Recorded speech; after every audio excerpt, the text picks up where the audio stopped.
And the weather was. We don't have a clock, But it's time. I think it's time. It's 5, it's 7:05. We're over, yes, we are. How could we let that happen? Okay. We did not have a closed session tonight, so there will obviously be no report out of a meeting that didn't exist. Is that because of the basketball game? Pardon? Is that because of the basketball game? Yes. No, it's simply because the items on the agenda were either not ready for them yet, or we just didn't need to do them. No, So- because I couldn't go. Okay, so regular meeting, roll Mr. call. President, but real quick, so we're gonna need to poll at some point for a special meeting for those items, Fine, okay? okay, We'll know by Thursday okay, what's going on. great. Michelle, Director Carpenter, here. Director Ianson, Here. Director Solano, Here. Director Bernstein, Present. Director Ferrari. President? And are there any other representatives from other public agencies here tonight? Yes, we have an Atherton Town Council member present, Thank you. and I don't recognize any other elected officials. Thank you. Thank you. Pledge allegiance. Pledge allegiance.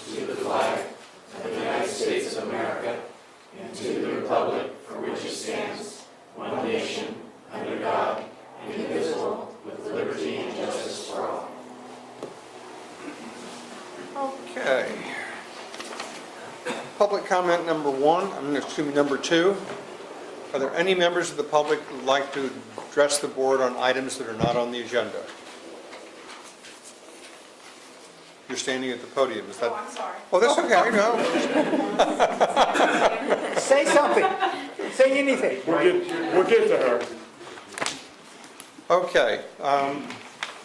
Menlo Park Firefighters Benevolence Activities Report. Is someone here to give that report tonight? Look at Kathy stepping up to do it. No, just kidding. Okay. Report of the fire chief. So directors, one of the first things in my report is to tell you that we have a new EMS, Emergency Medical Services Manager. And Melanie now can step up, or Mike can do it, and introduce her, so I'll let that happen. So directors, this is Melanie Stars. She's our new EMS manager. She has been working in the county as a paramedic for the past 23 years, approximately 16 of those as a field training officer. She also has a bachelor's degree in emergency management. She's taught both at Foothill College and San Jose City College.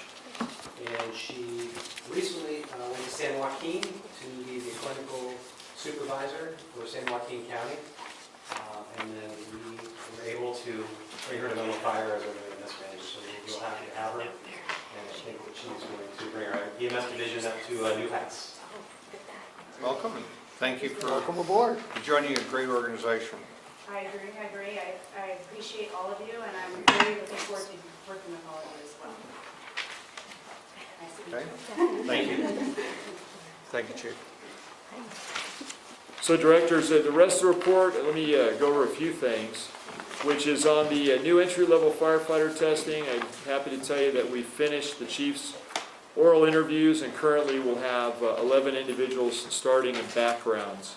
On the second page for the City of Menlo Park, as Director Carpenter and Ianson know, a date was selected for the subcommittee meeting with the City of Menlo Park. That date is June 7th to meet with the subcommittee again. So we now have dates for both the town of Atherton and the City of Menlo Park in regards to either a mid-year meeting or a special meeting regarding working together with them on either an Atherton variety of issues or in Menlo Park, the impact fee. And that's my report, unless you have any questions. Okay. Rob, questions? None, thank you. Rex? No. Virginia? Chuck? Yes, Chief, I'm still not clear. The question was answered, but I'm not clear where these payments come from for the EMS JPA. And whose money is that? Is that county money? County, that's correct. And why does the county give us money for that? Because they essentially try to offset our costs for paramedicine. And so they pay for both 24 paramedics on what we call 7 FRUs or 7 first response units. I think the question goes back more fundamentally than that. The state of California, a number of years ago, assigned the responsibility for transport to the counties. And this is part of that responsibility, which. Correct. So they give us some money, so we do the front end, getting the people prepared for transport, they do the transport, but it comes out of county property taxes. So the county collects property taxes to fulfill its function for transport. They basically subcontract with the fire agencies to do a piece of that. But the piece that they subcontract to us, we made the decision years ago that we don't want that to be that was a minimum that they were going to pay for, but we felt that we needed to go beyond that. So what you see is a paramedic program which is essentially co-funded, part by the county from county parcel property taxes and part by the district from district property taxes. Have I stated that correctly?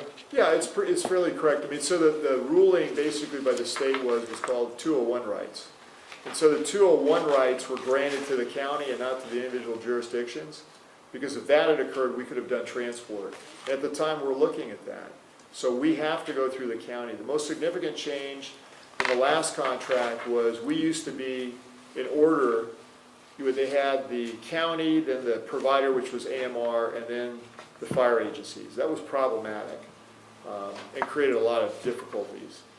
Subsequently now it's done differently. It's essentially the county and, bifurcate AMR and the fire agencies are in kind of parallel but different paths.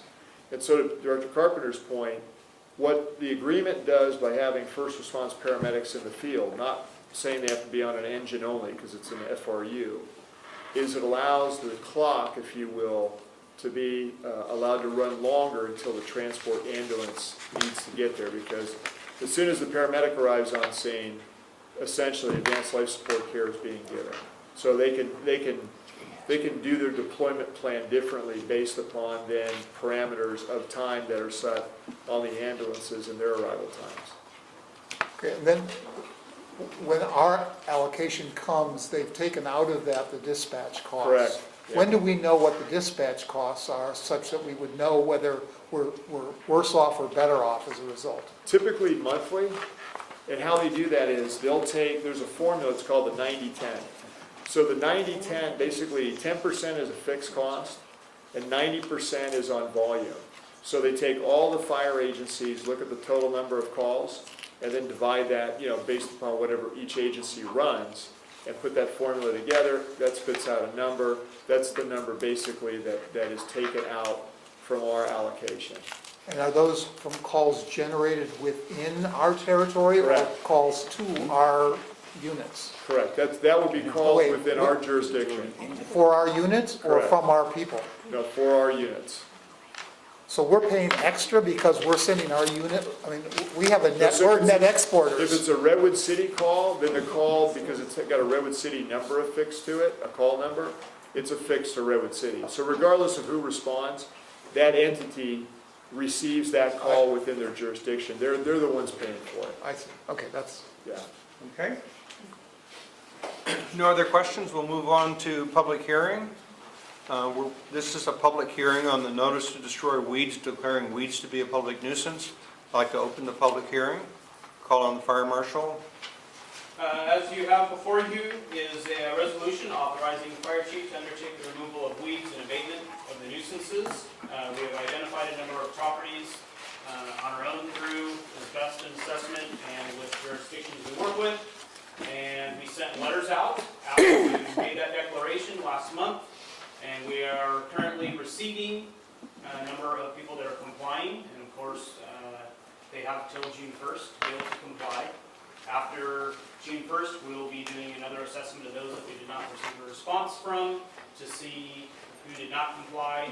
And then we will have to undertake abatement of the hazard.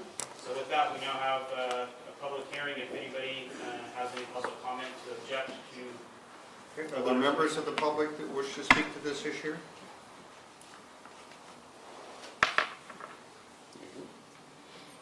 Okay, then I will close the public hearing. We need to take any further action at this Yes, we point? need to Number approve 4. the Yeah. resolution. Yes. Motion to approve? So moved? Second? Chuck? I was curious to know if the fact that our fees have changed for weed abatement has had any effect as far as you can tell. Lindsay, have we heard anything? I don't think so. We included in our letter that the fee did increase, so we're hoping that'll encourage people to remove the weeds on their own. But there's no obvious trend right now. No. Yeah, we have not heard anything. Thank you. Okay, any further questions or discussion? The only trend difference this year is it rained so much, everything's extremely larger than it was last year, Yeah. so it's a bigger problem. In another couple of months, we will have a lot of fuel sitting there, ready to burn, so the value of weed abatement becomes incredibly important. Okay, all those in favor? Aye. All those opposed? None? Okay, we have the consent calendar. Do I have a motion to approve? Well, I'd like to pull. Wait. Do I have a motion to approve? Do I have a second? Second? Okay. Does anyone want to pull anything from the consent calendar? Virginia? I'd like to pull number 8. Number 8. Okay. Chuck? I'd like to pull number 9, please. Any others? Okay, a revised motion to approve 5, 6, 7, 10. So moved? Second? I'll second it. All those in favor? Aye. Opposed? Okay, we will now go to the general agenda, the regular agenda, starting with items 8 and 9. But before we do that, I just wanted to check, are there members of the public or the staff here who wish to speak to a particular item? So, if so, we will take it out of order, because there's absolutely no reason for a sane human being to sit here all night waiting for item number 23. So, do you have a particular item that you want to speak to? Well, we are addressing number 8, and we should have a question about it, so. Okay, Wanted to also answer that as well. great, so we'll take that next. And Brenna, 22, pardon? item number 22. 22, which is the board policy and procedure. That's a relatively, that will probably be a long discussion. I gather there's a particular proposal that you want to speak to, or do you want to be I just want to be present for the conversation. the whole yes. thing? To potentially answer questions as needed related to benefits or compensation. Yeah, which is one of the addenda. Okay, so that would say that our order of business would be 8, 9, 22, and then revert to the regular agenda in item 11. Are people comfortable with those changes I am. to the order? Okay. Item number 8, resolution approving a waiver of residential permit fees. Who is to speak to that? So, Fire Marshal? 8 and 9 are both mine. So, You got number it. 8 is a resolution where we had a request from Grid Alternatives, who is present here, to waive fees for a number of projects that they are working on in the city of Menlo Park and the city of East Palo Alto. One of the questions that was, asked was whether or not any of the jurisdictions waive solar fees. The city of Menlo Park waived all solar fees within the city of Menlo Park about 5 or 6 years ago, so they don't charge for any solar fees on single-family residential. East Palo Alto still charges for their solar fees. Just so you have some background of what the jurisdictions are doing that affect these projects. With that, I put in an estimate of $8,200 that if we were to waive these fees, what that would accumulate to with the projects that they have submitted, that they will be performing within the city. So with that, I would actually like to introduce Bruce and Renee to be able to come up and answer any questions that you may have that I wouldn't have the answer to. Great, okay. So John, can I ask a quick question? Yes. So for the city of Menlo Park, it's for the entire city? And feel Yes. free to Okay. just speak from your chair. if you want. Okay. Okay. The podium doesn't add any great value. There's no microphone. It's a lovely podium. Fortunately, we have a good recording system, and so we can pick up, I think, Michelle, that's correct, conversation any place from the room. We do. Great. Otherwise, the only item for you to know is that there is a board policy in regards to fee Right. waivers. I am not able to grant this fee waiver automatically per that policy, which is why it is before you tonight. to And that's consider. because it doesn't fall under any of the exceptions, right? Right. Okay. Would you like to make some comments? Sure. I guess just for the folks who don't know us, so Green Alternatives is actually a national nonprofit, and our entire mission is to make renewable energy technology accessible to underserved communities. So basically what we do is install solar power at no cost to the homeowners or tenants, so they can save money on their electricity bills, and we can help prevent greenhouse gas emissions. And we also have a job training model, so we bring out volunteers and job trainees to actually install the solar. So it's a win-win-win-win for everyone. So we really appreciate this fee waiver because we kind of cobbled together money from the state and the federal, the feds and local governments and philanthropy to kind of make this all happen. So we really appreciate the fee waiver, and in most of the areas that we work with, or basically all of them, we don't actually have to get a separate fire protection district permit, and so we're hoping that if we have to get one, at least we prefer not to pay for one since money is tight and time is tight.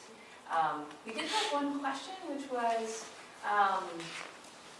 Bruce, who's the person who usually comes here and speaks to all of the people for the fee waiver, and he was under the impression that actually the fees were $378 rather than $320. It was listed here, and so I guess we just had a question because we didn't know if we were wrong or if that was a typo. I'll have to go look at the fee schedule. Okay. No, I might have typed it. It's possible that it's a typo, so, yeah. But the project will still comply in terms of our needs for roof access, et cetera. So if you waive the Well, that fees, was- they will still be required to submit, we'll perform plan review and Engine inspections as Okay. required. So have y'all talked, have y'all tried to negotiate? Palo Alto Fire at the northbound response. Truck accident southbound on one north of the market area. Not gonna Southbound talk on one about north this. of the You're at Huh? 3470 Redwood, Bad Texas. stretch right there. What have y'all done to talk to the city of East Palo Alto to get them to do the same thing that they're asking the fire district to do, which is waive their fees for So solar? there's actually an Chief Long, assembly bill. You know, it actually adds reality to the whole Okay, thing. Todd, never mind. No, don't worry about that. It reminds us of why we're here. Why we're here. Plus, Kevin might have to write a story about it, so. So there was an assembly bill that was passed several years ago to actually help to streamline what they call Yeah, I saw small, that. single-family residential, so it's 10 kilowatt or less Yeah. systems to help meet the state initiative of 1 million homes, I believe is what it is. So they're trying to streamline it. And the reason why we are different is because we are a district, we're not part of the city. So the way the assembly bill was written was basically to streamline the process within all city departments. So typically the building and fire department are whole in regards to the review and inspection process. But since we are a separate district, the California Residential Code and the California Fire Code actually it is adopted by the state fire marshal, so we're required to do the plan review and inspection that's in there. However, with the assembly bill, they strongly encourage an MOU between districts and cities to, in essence, streamline that process because they're trying to do either same-day, 24-hour type plan review and next-day inspection processes and streamline to one inspection. So, We sent out a MOU to each of our entities to try to work with that MOU. However, 2 years ago, nobody accepted it. And we actually have very strong preference here anyways that we want to be involved in that because we are the ones investing on our firefighter safety. And so right now, we've been working that we continue to work on that. And we still have that value that we want to be involved in that process. However, we know the mayor of East Palo Alto, Larry Moody right now, has asked that we look into the possibility of bringing about that MOU to help some of these small residential solars. And so I have sent that MOU back over to them, and they are looking over it on their legal side to see if they want to consider it or not at this time. Menlo Park has no interest at all in it, and Atherton, typically their homes are well over the size that meets the requirement. So at this time, that's the status that we're in. Okay, Virginia, other questions? Well, do y'all have a presentation as to?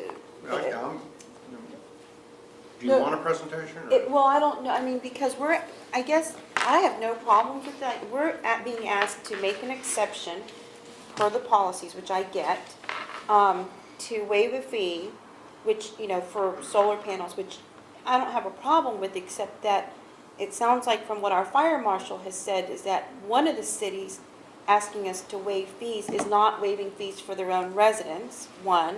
And two, the other city, Menlo Park, isn't even engaging with us on something that we believe could be a safety issue for our firefighters, right? But we want to be engaged. We are fully engaged. So in the absence of an MOU, we just keep doing what we're doing. Okay, so that's. So we don't need an So we don't MOU. need- And I would even argue that at this point, having offered them an MOU, It may not.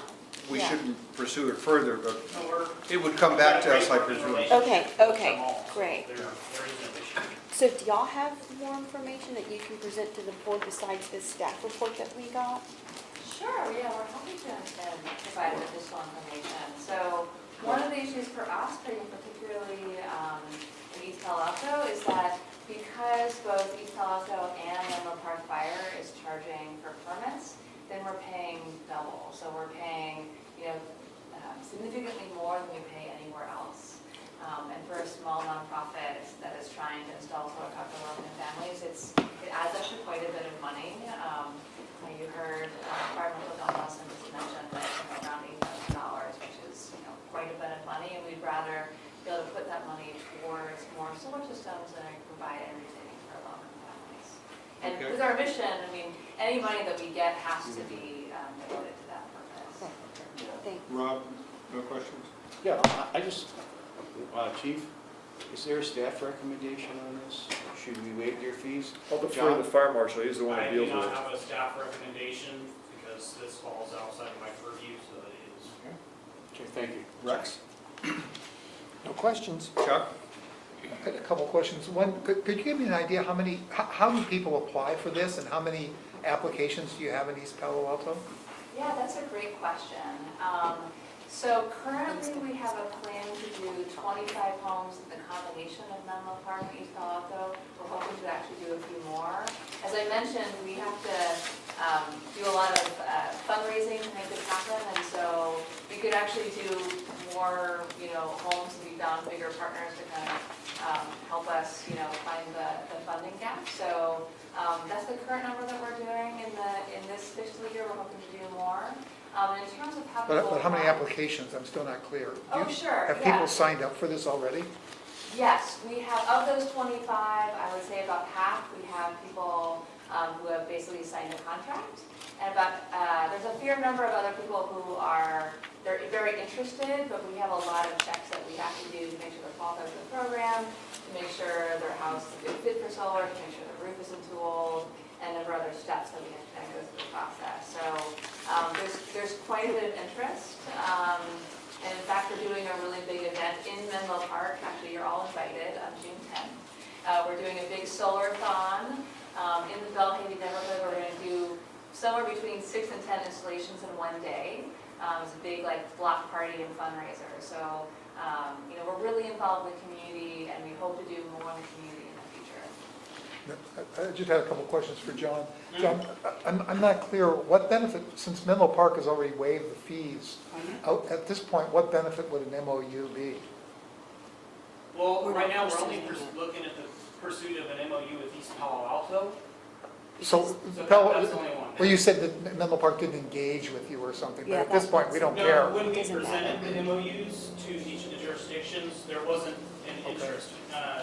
Menlo Park actually wants us to do it, which I agree with. Okay, So, so Menlo Park's not an issue. no, they support us.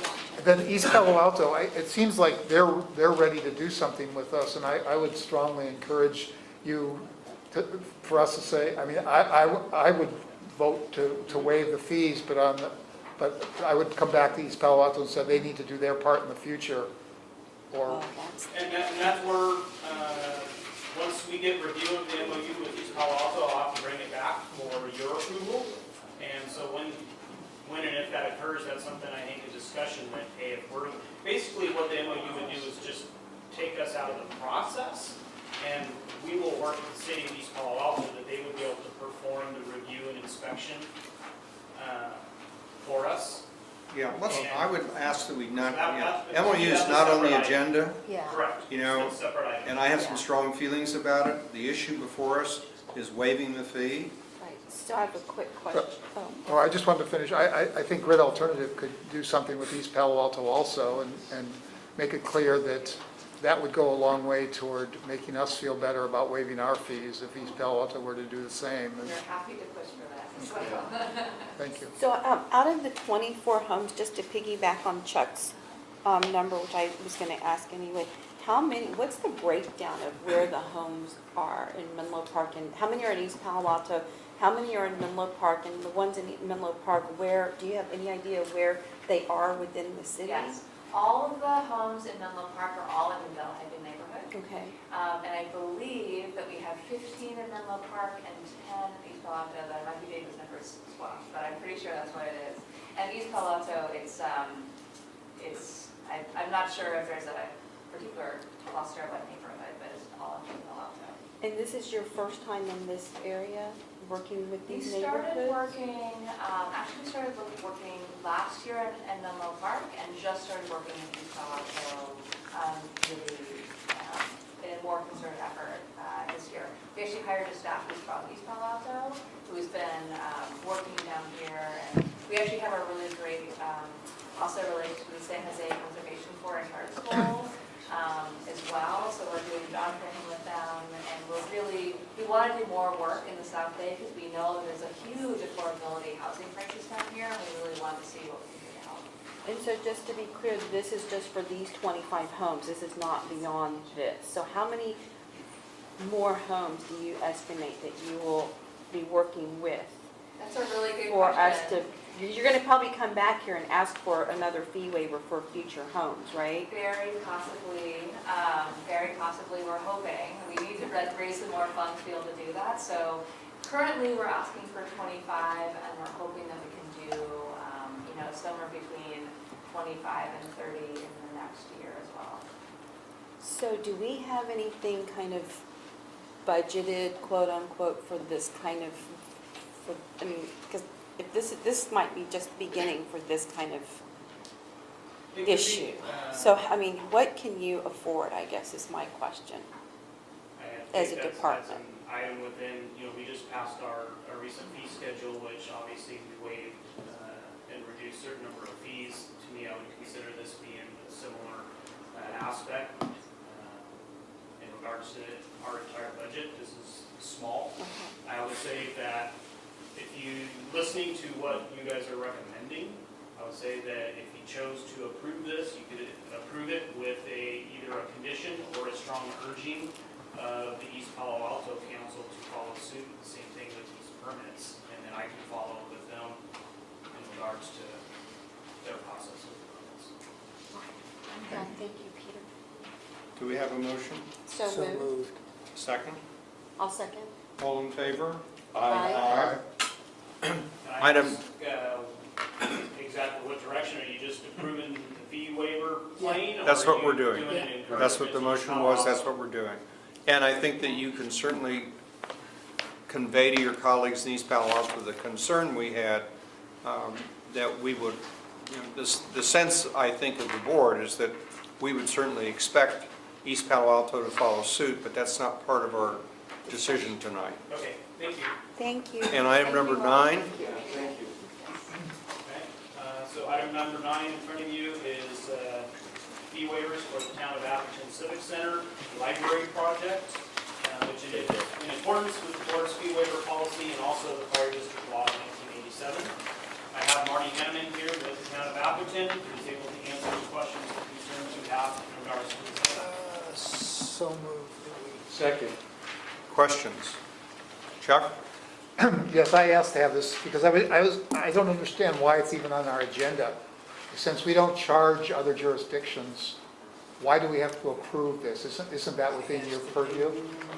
It's not in the fee waiver policy at this time, so I cannot automatically it's not in my purview to automatically do it, so I have to come before you to get your approval to waive it, even though it's part of the fire district law, because we are not to charge. So let me give you a little history on this too. So we've, in the past, been approached by vendors, specifically in Menlo Park, that were doing work for the city and they wanted fee waivers.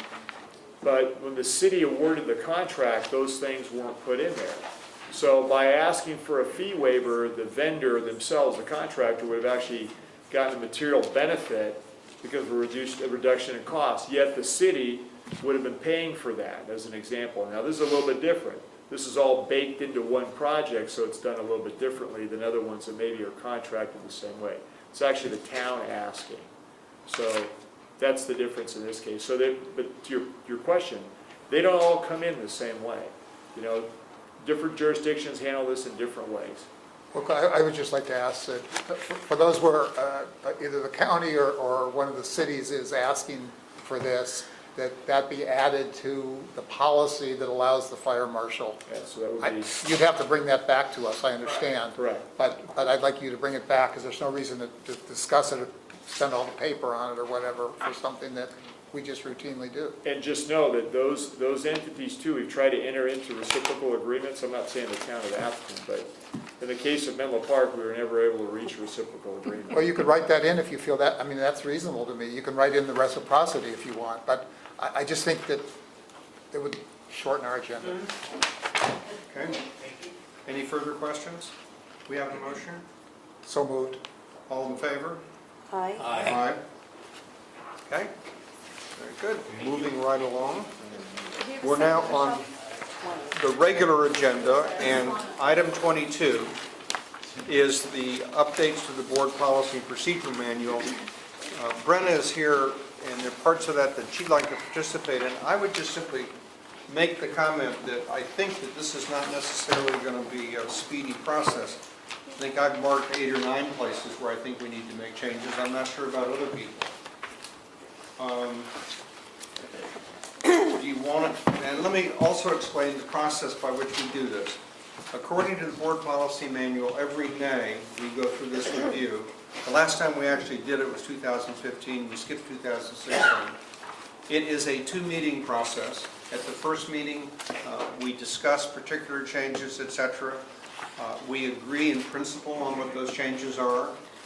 We then ask the clerk of the board and council to come back to us the following month with a draft revised board policy manual, which is then made part of the public agenda on which we will then vote. That doesn't preclude us from making changes in it the second time around. Or in fact, we can make changes at any time during the year. But this is an obligatory review in May of each year. So that's the process that we'll be going through tonight. And unless any of my colleagues have any objection, I would just propose that we start through page by page.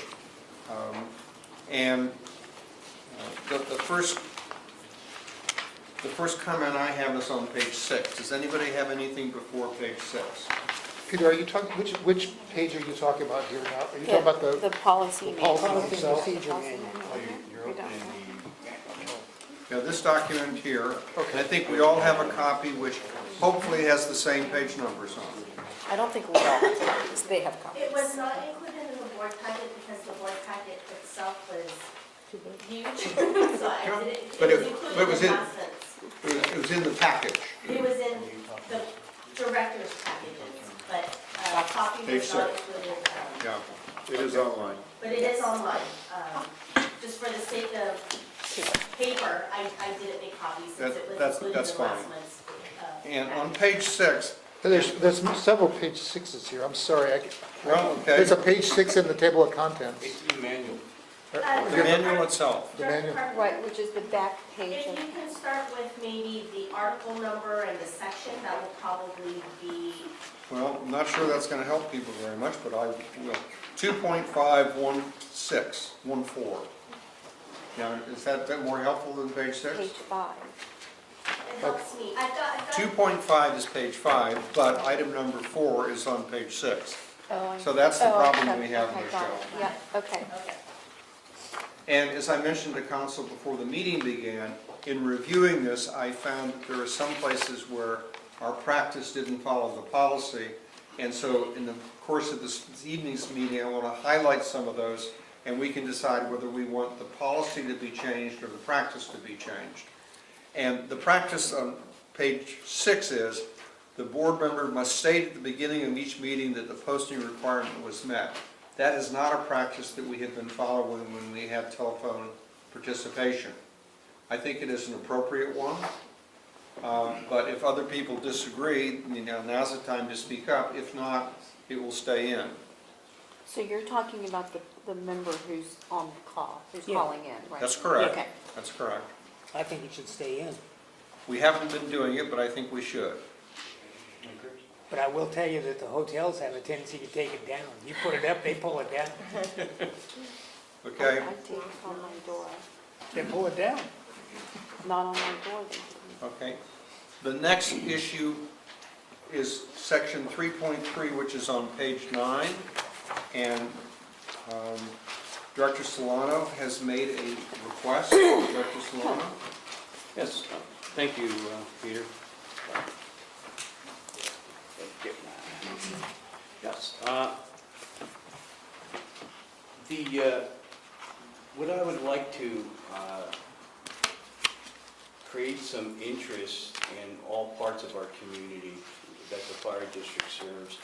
And I think the current stipend of $100 a meeting is kind of low if we want to get other people that aren't as we are financially blessed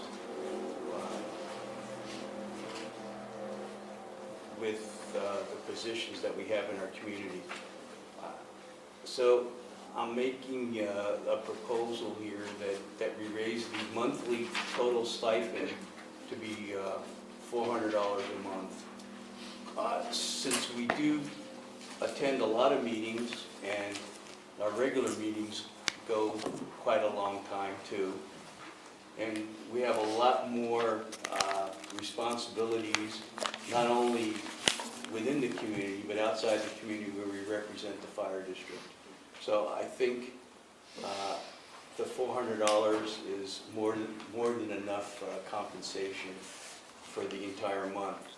And then I have in here too, is that some of us at our own expense have bought fire, like I bought a work shirt for $100-something, and I don't have a short sleeve shirt, and I think a short sleeve polo should be issued to to board members. And I think, Peter, didn't you have some type of stenciling done in the back of your jacket? Yeah, I have a real paranoia about driving at night and seeing people in dark clothing that you can't spot. And then I realized that when I put on my fire district jacket, it was a dark jacket with nothing on the back. And so I first asked Michelle whether or not our vendor could put the Menlo Park logo on the back, and the vendor couldn't. I found a really good local source, located in the city of Menlo Park, a lovely lady, and she did it. And it was very inexpensive. And now I feel more comfortable that I'm not going to be run over, as my English friends say, run over. And then lastly, I proposed that as we did in the past, to reinstate the insurance benefits package. And once again, it's to create an incentive for everyone in our community in order to run for a position on the board. As everyone knows here that did run, it's a pretty costly endeavor to do. And since we want to have everyone in our community represent, or be part of representation of the fire district, I think this added incentive will help. Okay, so if I'm understanding Rob correctly, he has 3 proposals, one of which is increasing monthly compensation, the second of which is additional items of issuance, and the third is health insurance. Let me suggest that we talk about section 3.3 in general, and then at the end, we see whether or not we have consensus on how to agree, how to modify 3.3 for consideration at next month's meeting. Rex? I'm comfortable with the way it is now on that issue. To me, it's kind of a wash, it's the same thing. On the uniforms, already in the policy and procedure manual, it says that the directors will be issued caps and jackets with the district logo identifying them as directors. I don't see anything wrong if you want to add to that. I'm in favor of that. And the last part of it, about insurance, I have no comment one way or the other. Virginia?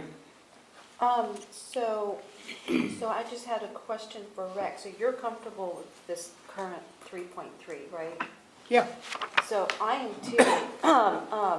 I'm actually totally comfortable with the current policy, although I can understand where Director Solano is coming from. So Rob, it sounds like you're suggesting a $400 flat stipend per month. Is that correct? Regardless, I mean, like, Yeah. we currently get paid $100 a meeting, not to exceed, I think, $300? Four. Or 400? Not to exceed 4. Four, right, but we're basically getting paid for the meetings that we're attending if we take it. So what's the difference between that and this? I mean, except, I'm not getting $400, even if I've waived mine, but even if I didn't waive it, I would only get the amount of money per meeting that I attend. So you're saying that it doesn't matter how many meetings you attend, it just gets us $400? Because we do Well, this. there's other functions that we do attend that aren't just the regular meetings and aren't part of the compensated meetings. So let me just interrupt for 1 second, just from a legal perspective. Whatever the direction is, we're gonna have to look, if this is the direction the board wants to go, there may be some tax implications of a set price that's not based on meeting attendance. I can't speak to that substantively right now, I need to look into it, but I would Well, just wanna. there is, because in my other board, there is a tax consequence. Right, so I just, if we go this direction, I will probably suggest that we bring back options. We need to do a little bit of research before we can just go and cross out the per meeting price and put us. Well, a perfectly reasonable way to approach revisions to this is that if we agree in principle on something, then we can ask the clerk and consul to come back to us with language which reflects the principle. If we agree on a direction, they can come back to us with options. And again, if we don't, we are not required at our June meeting to adopt all the revisions. We can adopt those revisions upon which we agree and continue those revisions upon which we have not yet reached agreement to a later meeting. Absolutely, I just wanted to set expectations that I couldn't come back and say, this isn't kosher, and I'm just setting that expectation. Well, I'm with So that. I think at this point, the most helpful thing we can give the clerk and consul is a feel of the board as to which directions we want them to go in. And my sense, well, let me not give a sense until I've heard from Chuck. Oh, well, so I'm in agreement with Rex. I like the hat too, because, I mean, whatever the clothing and the apparel that we've got. I'm a little uncomfortable about the insurance benefits, but, you know, I would like to hear other views before I weigh in fully. Chuck? Let me say, I feel uncomfortable with the whole idea of payment to public servants. I think public servants should be reimbursed for their expenses, but I don't think they should receive anything for service. And while I empathize with Rob's concern about people who don't have the same financial means, the payment of less than $5,000 a year is not going to make a significant difference.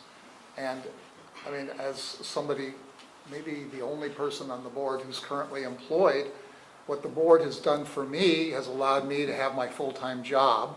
And for the most part, there's no interference in that. So I'm not sacrificing anything from the work I do. I, by the way, do not take the the stipend that's paid by, I don't take any of the stipend, I've refused it.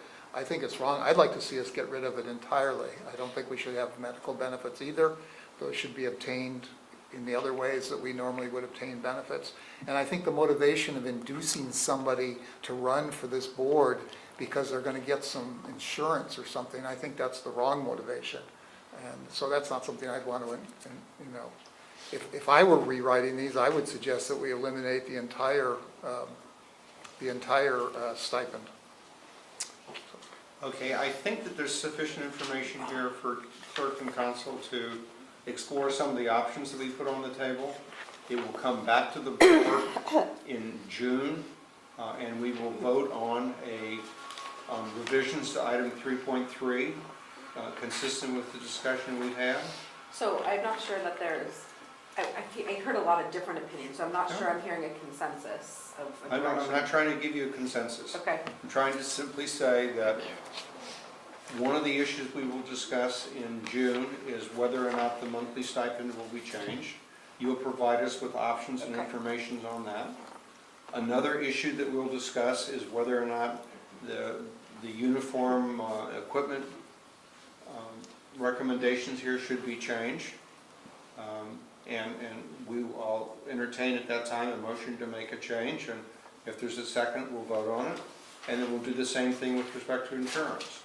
so you don't want one policy to be brought back that you are approving in whole? You're going to go through and approve each Well, change I'm not sure separately? when you say one policy, you're talking about the whole document? Mhm. I'm talking about, I would suggest that where it's clear that we want to change, that you give us a markup that includes the change. Where it's not clear what the change is, we go with the existing language, plus a staff report that speaks to issues addressed in the section about which there hasn't been consensus. Thank you for the clarification. Okay, Brina? One question on the health insurance. So currently, each of you has the opportunity to enroll in the district's health insurance, but without any compensation from the district. So for example, our employees receive a CAFE plan contribution based on their MOU or their compensation agreements, or the compensation plans we have in place. What kind of options are you looking for when you present information and options back to you on this topic? I think Director Solano is the person who raised that issue, and, you know, what option would you like them to cost out for us? Well, some of us have Medicare, so we wouldn't qualify for any of that. You're not that old. Well, I am, unfortunately, yes. Unfortunately, yeah. No, but individuals that would need maybe a basic option plan, that wouldn't be over 65, or it would be an option to individuals that are maybe that need health insurance and maybe that they're self-employed. So it may be an incentive to them to run to the board, for the board. So currently, all of you are eligible for health insurance in any of At the your CalPERS expense. plans, at your own expense. Well, I think what Yeah, Director Solano it is would be- suggesting is we go back to the policy we used to have, Right. which there were directors participated in, basically in the CAFE system. In the CAFE system? Yeah. Okay. So that's the option. I think that was So, the gist of the proposal. so that was the pre-2012 and That's correct. post-2012, Brennan, just so you know, that's on page 9, and that was, this was reworded shortly after Director Solano and I were elected to the board, so that's probably what you're referring to, right? Then we would go back to the So go back to the- so-called cafe. So the option that we will consider at the June meeting is to leave it the way it is, or to go back to the way it used to be. Okay, and I'll pull language, because when we originally looked for that, it was unclear what that pre-2012 was, but maybe I think it's in here. You should take a look at this paragraph first on page 9, on page nine. and then start from there and go backwards. Okay. Okay? I'd like to say something. Huh? Yeah, go ahead. Since that there's some individuals that the added money that they would get to be compensated for to sit on the board would mean a lot to them if they're self-employed or if they do need the insurance plan. Now, we're not all in a position as Director Bernstein is, where he has his own business and he's financial solvent, but we don't know that these, a perfect example is the people that came over here that were in disagreement with Station 77. I mean, would that incentive have those people run again? I mean, what I've been told is that this board is a rich club of a bunch of individuals that are rich and that are controlling this district. And I think if we kind of put out a little bit of a olive branch to show that there is some type of compensation, maybe someone will come forward from these other communities. And I would say that what might be useful, if it's not a burden on the staff, is to perhaps look at other jurisdictions and also check with the Special District Association. My sense of Menlo Park and Palo Alto, et cetera, is that their council people are compensated much better than we are. And so, you know, that's not an unreasonable standard for us to look at, not necessarily to adopt, but we should be aware of what the comparison is. Can I add on to that? I would actually also specifically look at the jurisdictions that are in the fire district, mainly the 3 cities in the, I mean you can add the county, but I think the 3 cities are more important. So East Palo Alto, Atherton, and Menlo Park. Yeah, I'd look at the county, and I'd look at other special districts, like West Bay, Sanitary, et cetera. You know, there are a lot of comparables out there, and so if you're going to look at comparables, don't cherry pick. Okay? You know, like an example would be like the city of Menlo Park, after their second term, they vest in the CalPERS. Now, we don't have that as a benefit. So we can. No, but I'm just saying, we don't have that as a benefit. I don't But, think we should do. but, you know, I don't want to go there, because I didn't make that recommendation. But as Peter said, there are a lot of other jurisdictions that do have that. And, you know, to run for an office, even the fire district, I mean, I think Chuck told me, what is it, $20,000 when you ran last time? I mean, for a fire district seat, and a council seat's probably the same. Used to just be the registration fee. With or up to $1,000 or whatever it is, but now Okay, it's gotten. I think we have a sense. Do you have enough guidance? So what we'll do is we'll come back, and we'll let you know if we're not gonna make it for the June meeting, we should, but we'll come back to the June meeting with a compensation market survey that will include base compensation, health and dental benefits, and then we'll have a third element if there is additional information on pension or other benefits. But that won't be the primary focus, it'll be on compensation. Well, we're not even, are we interested in the pension? I would. No. No, we're not, so don't even Yeah, Okay, go there. okay. it's a luxury we cannot afford. Question? Is it, We have enough pension. is it required by law that you have some kind of compensation, whether it be $1 or anything like that? I don't believe so, but I will double check. Okay. Well, my I don't understanding know is of an that, agency that, I mean, they I usually, think there the is town usually doesn't, some right? compensation, but I don't think that there's a requirement that there there's be not. The compensation. town of Atherton doesn't compensate its council members. So that's why it'd be a very interesting look to see what the range is with the cities within our own jurisdiction. okay? I think we have enough guidance. If staff are comfortable, we'll move on. The next one I have is section 4.4. Anybody before 4.4? I would like to recommend in 4.4 that we're, in the third sentence, it says registered voters who reside in the district. I would recommend that we simply say registered voters who are not otherwise employed by the district may be appointed, because we have people who not only reside in the district but own property in the district, have interest in the district, and I think that we should not exclude those from consideration for service on committees. Dr. Carpenter, can you repeat how you'd like to change that? So registered voters who... Registered voters who are not otherwise employed by the district may be, so you strike about 5 words there. And then what I would propose is that you just do that as a markup. It comes back to June, we'll vote on it, yes or no. So you're striking registered voters who reside in the district and are not otherwise employed? No, registered, yes. So I why- leave it to Michelle to work out the exact language. I don't know whether the "and" needs to be in there or not.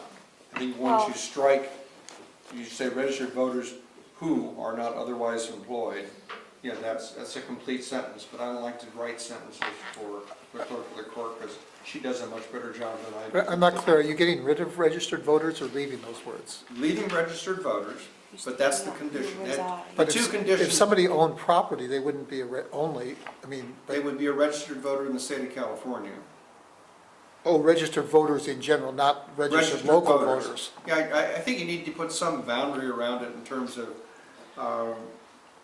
you know, it can't just, you couldn't be, a high school student, for example. I see, I'm sorry, I thought you meant registered voters within the jurisdiction, that's why I couldn't That's understand. not what it says. Well, it says currently who reside in the district, so that's what That's you what I'm want to suggesting, question. no. Okay. To I- take You want me to out. start all over again? No, it's all right. You're taking away the resident, I the, took The that out, residential requirement. and it will which come is- back for a vote. Okay, that's what I just want to make sure that that's, On page 13, shall appoint the following board members, board representatives to the auditors. That one I had just struck me as, wait a minute, I didn't. Wait, Where are you, please? This is on page 13, under section 4.4, paragraph unnumbered. The last paragraph in 4.4. oh, board representatives to the auditors, the third bullet point, right? Yeah, and that's something that I just, that sort of struck me, wait a minute, I don't know what that is. And this is the practice versus policy issue. And I would recommend we strike that because the board essentially, between the finance committee and the board, that's the way we interact with the audit committee. We don't have a board representative to the auditors. I think we've designated it as the finance committee, indirectly. I mean, it's No. not very clear here, but I think that was what, In search of clarity, I would recommend we strike that line here. Because we do not have a liaison, which is the board representative to the auditors. that's true.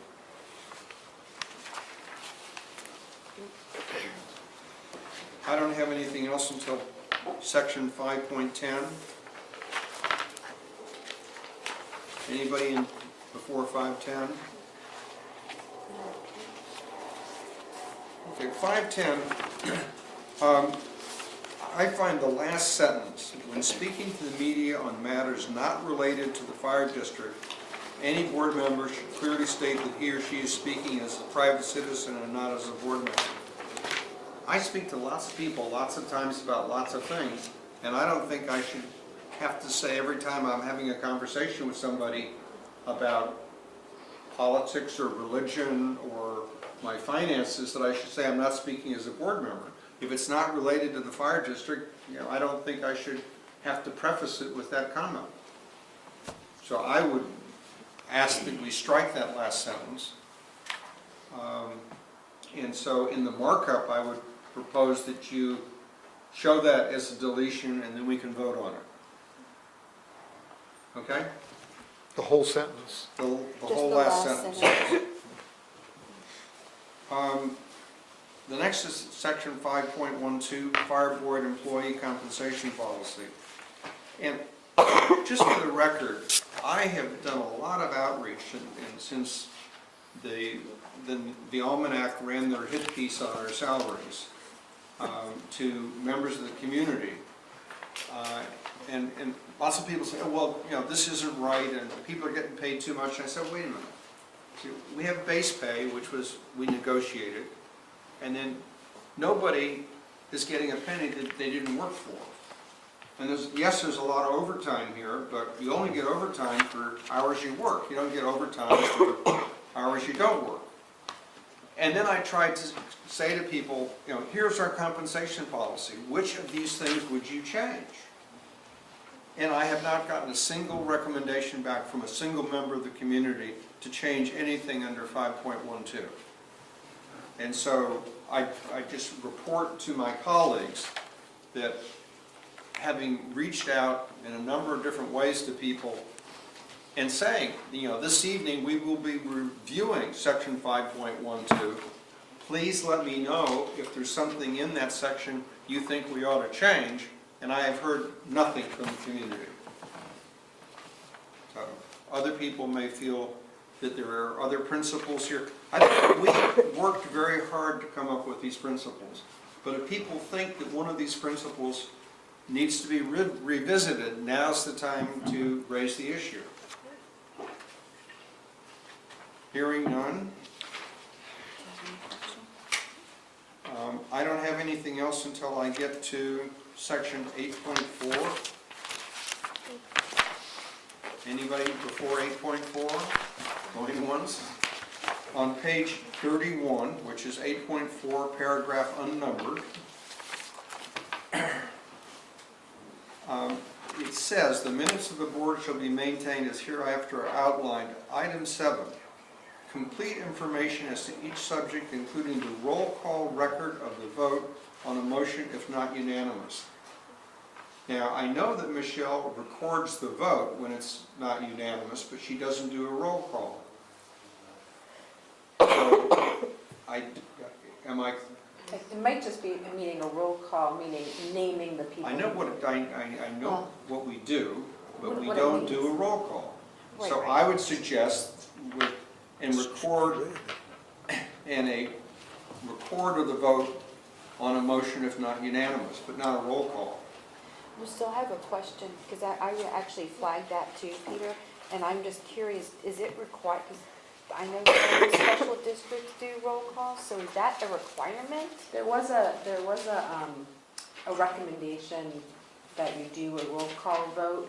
I can actually provide the board a memo at the next meeting, which gives some good guidelines for Okay. best practices. Let's flag that I as have that something, all written down. we'll flag that as something to Yeah, I review. can- Right. A, we have to be legally conforming. Compliant. But second, we also need to make sure that whatever we do here is what we do in the board meetings. Right. Right now, the only time we need a roll call vote's if you have somebody teleconference. That's the way that most And that's the jurisdictions law. operate. Well, the law is a little bit more complicated than Right. that, but we'll talk about it next meeting. Yeah, that was my clarification. So I'm interpreting this as for the actual minutes in terms of calling out in the minutes who voted no when it's not unanimous. No, I'm not reading this as an actual roll call doing. That's how I'm reading it too, but I think Director Carpenter is pointing out that the words are confusing, that we should take out the words roll call if we're not doing a roll call. Well, See, so my, including the record of the vote on a motion if not unanimous is fine. And- You don't need the word roll call to have it recorded in the minutes. Got it, I'm just trying to point out inconsistency between practice and policy. got it. so I just want to make sure that we're not required to have a roll call whether or not it's unanimous, because No, you're not, No. but the Okay. rules are a little bit, that's not what I've been you need told. to take the in roll at another- the beginning, and if somebody leaves, you need so let's say you left the meeting now, the minutes would need to reflect that Director Corrali left the room, so that if it says unanimous vote, that you'd be able to put together that only 4 people Were were here. left in the room, Okay. et cetera. So there's some nuances there, but the roll call vote is required when there's a teleconference. Okay? Okay. Item 11, we used to do this, we don't do this anymore. 11, what is it? A record by number of all warrants approved for payment. We used to have a big long list of checks every month that we would approve. We don't do that anymore. Now, I would propose that we strike item 11. We can vote on it in June, you can research it and see whether or not it's required. We used to do it, we don't do it anymore. I apologize if people find this process painful. No, actually, I think it's good, Peter, because I was comparing this with the other special district board I'm on, and what you have here currently on page 31 is what the other board does. That's why I just don't know if there's... Well, we stopped doing it for a reason. Yeah, no, I know, but And I just think we wanted- stopped doing it during the period when I wasn't on the board, so I don't remember exactly why we stopped doing it. Yeah, I don't, and I'm just want to make sure that there's no They'll law. research it, they'll about- research yeah, it. We can't do yeah, it tonight, we don't Yeah. have, that's not the purpose of tonight's meeting. Right. Going on to Appendix C, which is on page 49, is my next thing. Anybody got anything between now and 49? No. Appendix C, if you look down through it, you get down past emergency preparedness, then you've got a line which appears to be garbled. Audit committee representative, finance committee liaison, and then liaison to the town of Atherton. Those seem to be, that's a run-on sentence which seems to be a typographical error. Yeah. So just clean it up.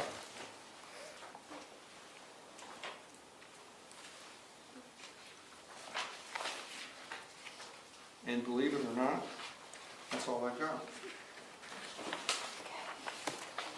And did Rhonda leave us already? Just temporarily, she's having a conversation with staff. Peter, can I ask you though? Now, does anybody have other items that they would like to, yes? No, but on this, on your memo, you do have other items, so, and I On had which is marked, I'm sorry? The one that was in the board packet. Okay, It was in the fine. board Like packet. 2.2. Yeah. I'm looking at like the only one I wanted to talk about was number 9, but you had 7, 8, and 9 here. And Again, I'd like to have us work from page numbers in the policy manual. What page number, what item number are you proposing that we look at and change? let me say, I have no idea. This is your memo where you're proposing changes, but how would I know what changes you wanted to make? No, that memo didn't propose changes. I was highlighting particular language that I just wanted to bring to the board's attention. I didn't propose any changes in that memo. For use where, though?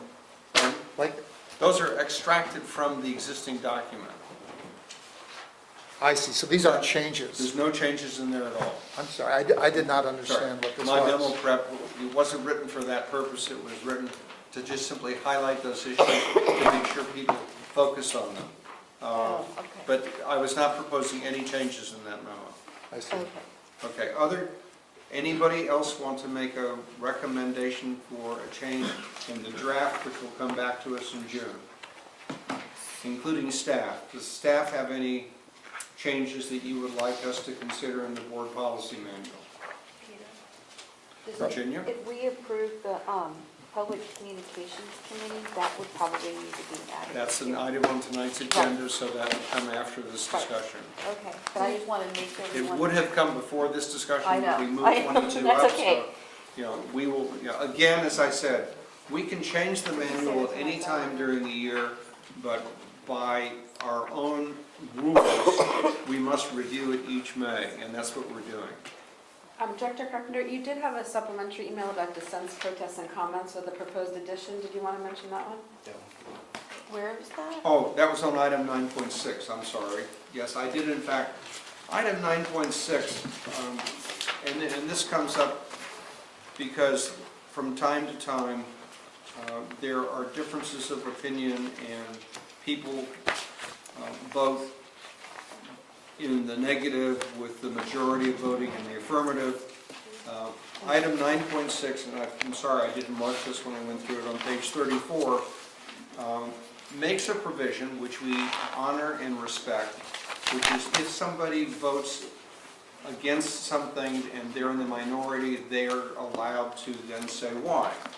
And I think that is absolutely totally appropriate, and I don't propose that we change that. But I did suggest that when that does occur, that the affirmative position also be allowed to explain its position. Because if you just explain the dissenting opinion without explaining the affirming opinion, there's not, in my opinion, fair balance. And so that's why I suggested the language that's in fact in, excuse me now, it's now in the agenda package. And I apologize for not remembering that when I went through this. So that would be a change to 9.6. Again, I would propose that that language be included as a item on which we would then vote at the June meeting. But if people have alternate language that they would like to have us vote on respecting 9.6, please don't hesitate to speak up at this point. Okay. Can I make one quick comment? Sorry. Well, no, it's because I'm looking at Appendix D, and I know that this policy manual was updated in 2015. And I know that on Appendix actually, it's page 49, that this says that it was updated in July 2014, and I know that we did this. So I just want to make sure that we're all the front working page- from the same. Look at the cover. The No, cover sheet. I know, but why isn't this page as of 2015 when I know we had It's this? probably just a typo. 'cause Okay, the so front I just want to page- make sure we're Yeah. all working from the same one, because this is not the updated What does page. your cover say though? 2015, So that's but, the, okay. right, so if everyone's I covers just the wanted- same thing, we should But be working. Virginia, understand that page 48, which, those were the dates at which those appendixes were updated, No, not I the know. manual was updated. Oh, got it, okay. So if What you I'm look at saying page is this- 48, you'll see it was updated in June of 2011. 2015, yes, for the appendix, yeah. And Yeah. Okay. D I just- and C was done in 2014, so that shouldn't change. Although we will change Yeah, it'll C because we've just made some typographical corrections to it. Okay. But don't confuse when the appendix was changed with when the policy manual was updated. Those are two different issues. No, I know, but the policy manual was updated also in 2015, so, But okay, I got it, I know what you're saying. not appendix C. Yeah, yeah, Not that was my problem, Okay. I know that was in there, so. Rex? You know, your question earlier about changing, about policy and changes in the uniform, if you look at Appendix B, it's right down at the bottom. Did you get the logo and it has director's name on the front and the back? Where is this? Oh, I It's in see. Appendix B on page 48, it's right here. It's the very Jackets with last Menlo bullet. Fire logo and the word director prominently displayed front and back. So it's in, I mean, some of the, yeah, it's tough to wade through this thing and pick up everything. Okay. Again, policy, conforming policy and practice. Yeah, Okay? Chuck? not easy. I just wanted to kind of reiterate here, Appendix F is the fee waiver policy that we were discussing Yes, it is. earlier.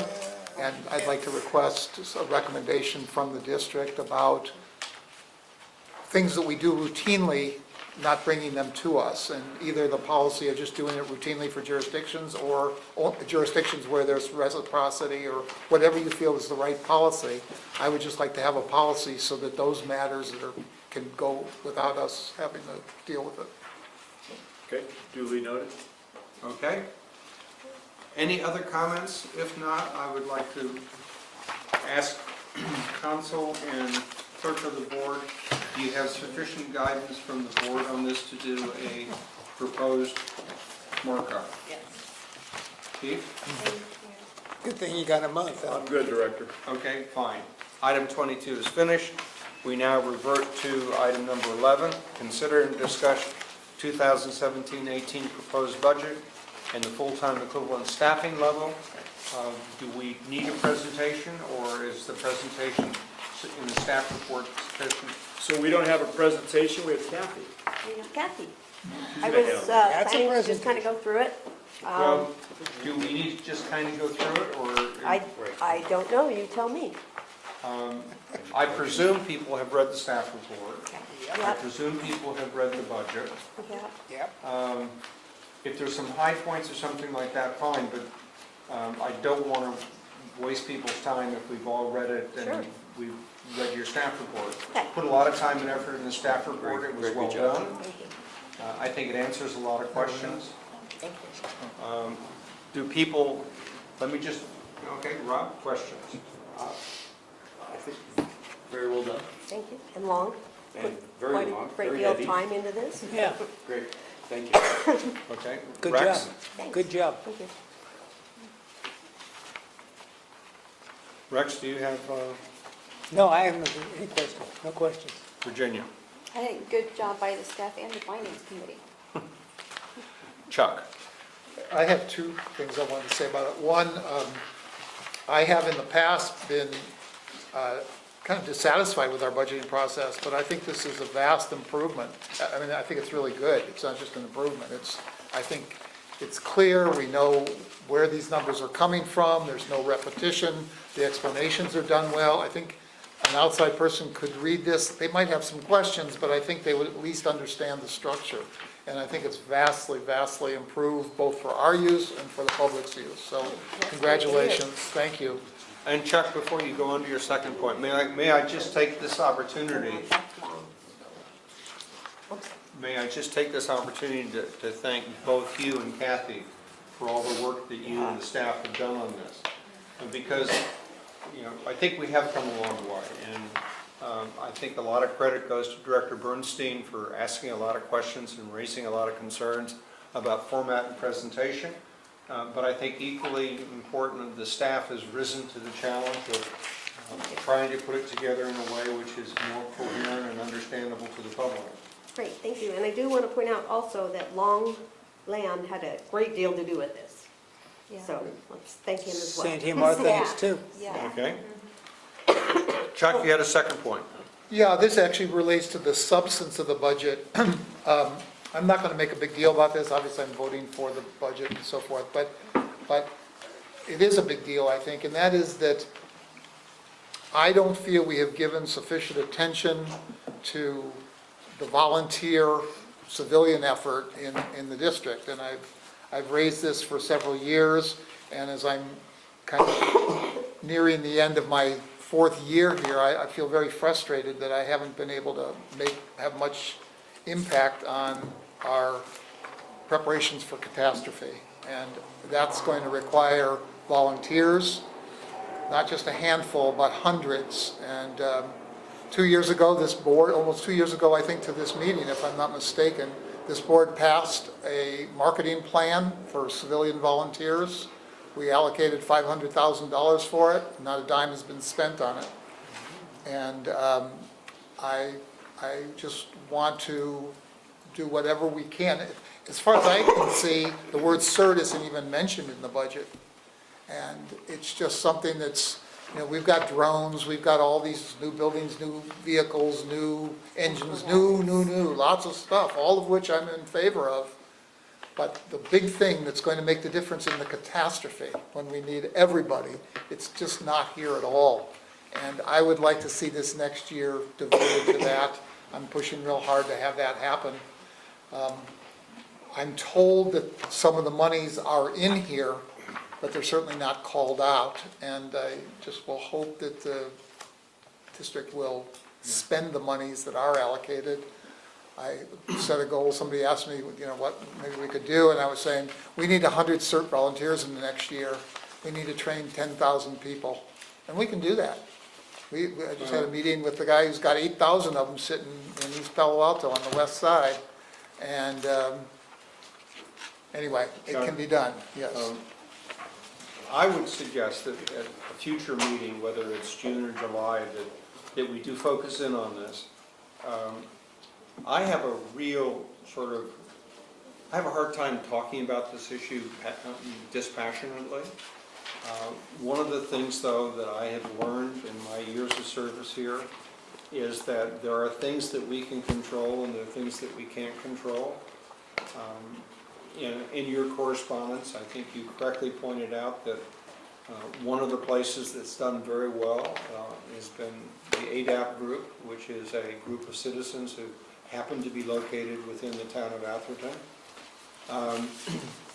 The only reason why the ADAP group is a leader is because we have individual citizens who've chosen to lead, and we found a small group of people who have chosen to follow.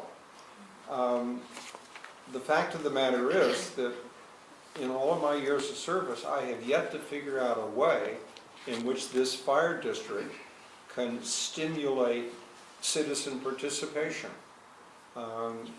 It is one of the absolute unwelcome truths that the grassroots have to come from the grassroots. And we can't proclaim, we can't ordain, we can't require. The only thing we can do is use a little bit of fertilizer. Scott and Cynthia are two great examples of people in the community who stepped up to the mark and put a lot of time and effort into this. So I welcome your comments. I think that the challenge to the board, though, is not a budgetary issue, nearly so much it is a question of reaching out, talking to Chief Long, Chief Stevens, Mike Ralston, saying, okay, what can we do? And I don't know the answer to that question, but I promise you that we will come back to it as a very specific agenda topic in either the June or the July meeting. Rex? Well, I think that's all good, but that's already in the works. It's already been done. Mike Ralston and Chief Stevens put together a plan. They've been working on it, and there's a meeting on June the 1st that's to finalize it. And to your question about not doing anything, I think you're totally wrong. They reorganized the whole thing, and that's what this is about. And to answer and to address your questions, that's what it's about, is to get more people involved and do the marketing part to get some of those citizens and help them. They've done that through the Get Ready programs, and they've been successful. So to say that nothing has been done, I think is a real misnomer. That's not true. Okay, do I have a motion to approve the budget as submitted? So moved. Are there further questions or discussions? Director, real quick. So to what Director Einstein just said, I would concur with that, but I think it's important because Director Bernstein has concerns. And the reason that Mike's here tonight and Jim's here is to answer any questions if you went the route of we're going to discuss it tonight. But I think having either a special meeting or another director's meeting, I think it's actually worth a special meeting to have some of these discussions because, you know, I myself have concerns, but they're different. You know, you have a CERT advisory committee that now is empowered, but at times people don't like what they get told either, and so people go around the CERT advisory committee. And I think, you know, everybody needs to understand how things work, and we all have to be careful that we don't subvert them as well. So there's a lot of different things that are happening. A lot of it is very good. Some of it isn't that good. Some of it, quite honestly, needs to be stopped. But I think it's an educational process, and I would concur. You know, Mike and Jim, they're doing a lot of different things, but I think all of you need to hear and understand what that Okay, is. as a point of information, given the motion that's on the table, Chief, do you and your staff feel that there are sufficient resources in the budget which we are voting on now to move forward aggressively on the issue of civilian involvement? Absolutely. Okay. That being the case, if there's no further questions, I would like to call the question with the understanding that the issue that's been raised will in fact be addressed either at a special meeting or at a subsequent board meeting. So, question? Michelle? I'm sorry. All those in, All those in favor? Right. Yeah, I was writing and trying to, sorry about that. sorry. Just do a roll call vote on this? No, just call, just ask for the vote. Okay, the vote, All in favor? Aye. All opposed? Okay. Moving right along. Item number 12. The USAR budget and the revisions. I won't read this whole thing out because it's, again, we have a good staff report. So moved. Second? I need to recuse myself. Yes? Second. Can you state the reason for your refusal? Because I'm part of the USAR team. Thank you. Okay. I would just make the comment that, this particular activity that we engage in is an incredible win-win for the district. Thanks to some superb work by a former consul for this district who helped us set up the national reimbursement system, without which we'd really be in deep trouble. We get well reimbursed for what we do, and over and above that reimbursement, we get experience, which if we had to pay for it would be incredibly expensive. So, are there any questions? Chuck? I just have a real short one. Does anybody know why we can't get rid of these old year past allocations? Get rid of those before we start getting new ones? Because they still have active elements, so all the money may not be expended in those But fiscal years. why can't we spend it up now so that it's gone? Because It has Yeah, specific there's rules around what it there's can a be scope used of on. work for the federal government, right? They put up a scope of work and then you start working towards that. Sometimes it could be it's things that the federal government itself needs to do before you can even expend the money. Okay. So I understand, believe me, I dealt with this for years and it's maddening in some ways, right?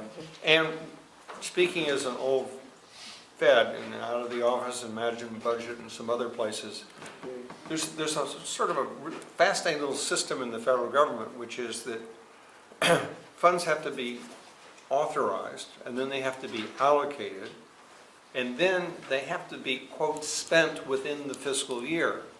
But spent is a misnomer, because spent means that you've sent it to somebody, but not that they've necessarily spent it, but you got it out of the federal government and into somebody else's pocket, or allocated to somebody else. And I remember at the end of the fiscal year, or 2 days before the end of the fiscal year, when I was in the Advanced Research Projects Agency, people would walk in and say, hey, we've got $8 million, where are we going to put it? I said, well, I know, I can give it to this agency or this contractor or this, under this agreement, and so by the end of the fiscal year, you spent all your money. But it wasn't spent, it was just parked someplace. Okay. So Peter, can I say a few things? So on this, Chief Navarro was here, but he stepped out. So, I think what the board should be prepared for is that in the next federal fiscal year, we anticipate that we will not receive the same amount of funding.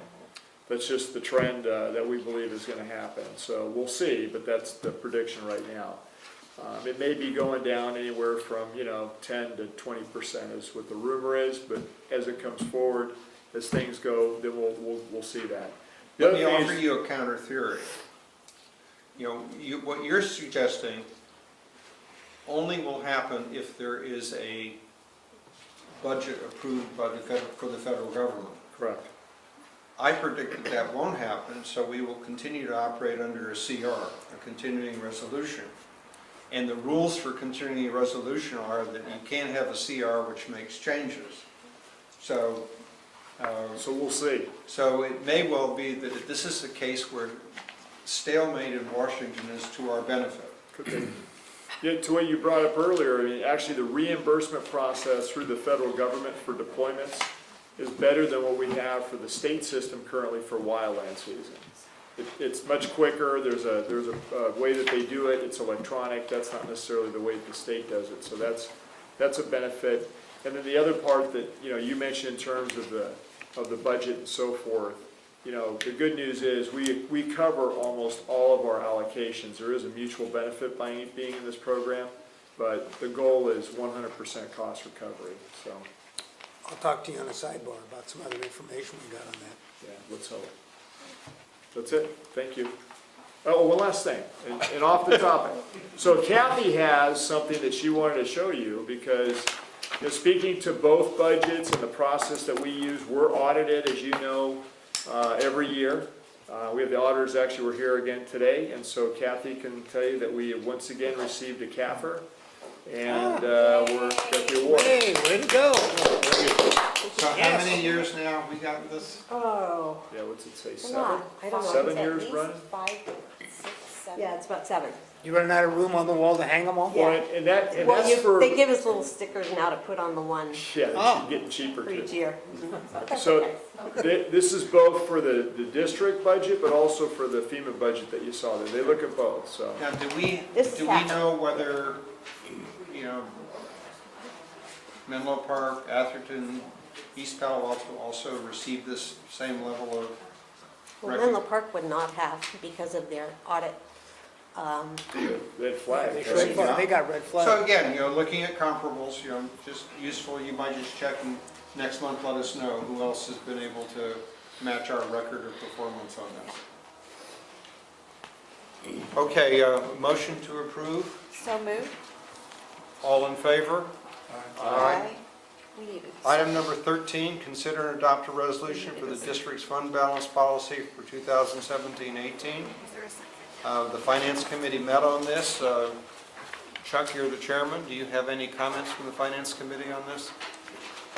Well, as I understand it, this is Two things. One is it's the first of a series of policies that Kathy's trying to put out there so that the board has reference to them in the future and so forth, which I think is a great idea. Secondly, it's kind of a work in process. We've suggested changes, they were made. But I think this idea of having a very complete and thorough process for all kinds of financial dealings makes a lot of sense. One of those things you put on the shelf and you know it guides whatever we do. So I'm all for that. So I think it's a good job, but it's one of those jobs that's going to keep improving over time. Kathy, is that a fair Yes, I think statement? that's a fair assessment. And the other thing I like about this is that when Director Bernstein first joined us, he used to give us these little things about taking things out of one pocket and put in the other pocket. And now he's become part of the pocket system, so. Well, but we've defined the pockets and Fine, we've numbered yeah. them and we know where they are at least. So, Okay, a motion to approve. So moved. All in favor? Aye. Okay, moving right along, item 14, consideration of options relating to emergency services and fire protection impact fee. You have a desk item too that I've given you. You have a desk item that we prepared for you. I'd like to be able to yes. review that, kind of set the table up first. Someplace in here, here it is. Got it. And so what generated that was actually some of the questions from Director Bernstein. And I realized that the council had presented in the packet is a report to that. I just wanted to quickly go over with you some of the historical background with impact fees. If you recall, this last came to you on August 25th of 2016. At that time, if you look at the background item that I've given you, we presented 7 different options that you could choose from. Ultimately, the board, you listened to what I had said, you didn't pick any specific option, and we kind of moved forward in the same methodology that we've been using before. So Tim Kremen and I went out and met with different developers, and we proceeded forward. But the long view of this whole thing, if you flip past that, is that we started this back with the Gateway development. And it was actually the city of Menlo Park in 2010 that pushed us towards, which is ironic, pushed us towards developer impact fees and having an impact fee study done. In fact, to the point where they included it in the Gateway development agreement. And so there was funds that were included, $25,000 that were put within that development agreement once we did an impact fee analysis. Now, we proposed at the time that we do that collectively between the city, Bohannon, and ourselves, and so we have a 3-way split. That's not what happened. Eventually, Bohannon just had it in the agreement. Then you fast forward in there, if you look at page 2 of 4, it talks about in 2012 in August, the first report was done. We sent that out to all the different jurisdictions. They made comment. In 2013, we made those changes. 2013, I got hurt. I didn't come back till 14. We started anew basically about mid-year in 14. Started to work again with the cities. And then up until the point where we had a new report done in May of 15. And that was based also upon working with developers and making significant modifications to the report. If you look, once we sent that in February, the board adopted the impact fee of 2016. February 26, 2016, you adopted the impact fee. I sent the notices out to the city managers group.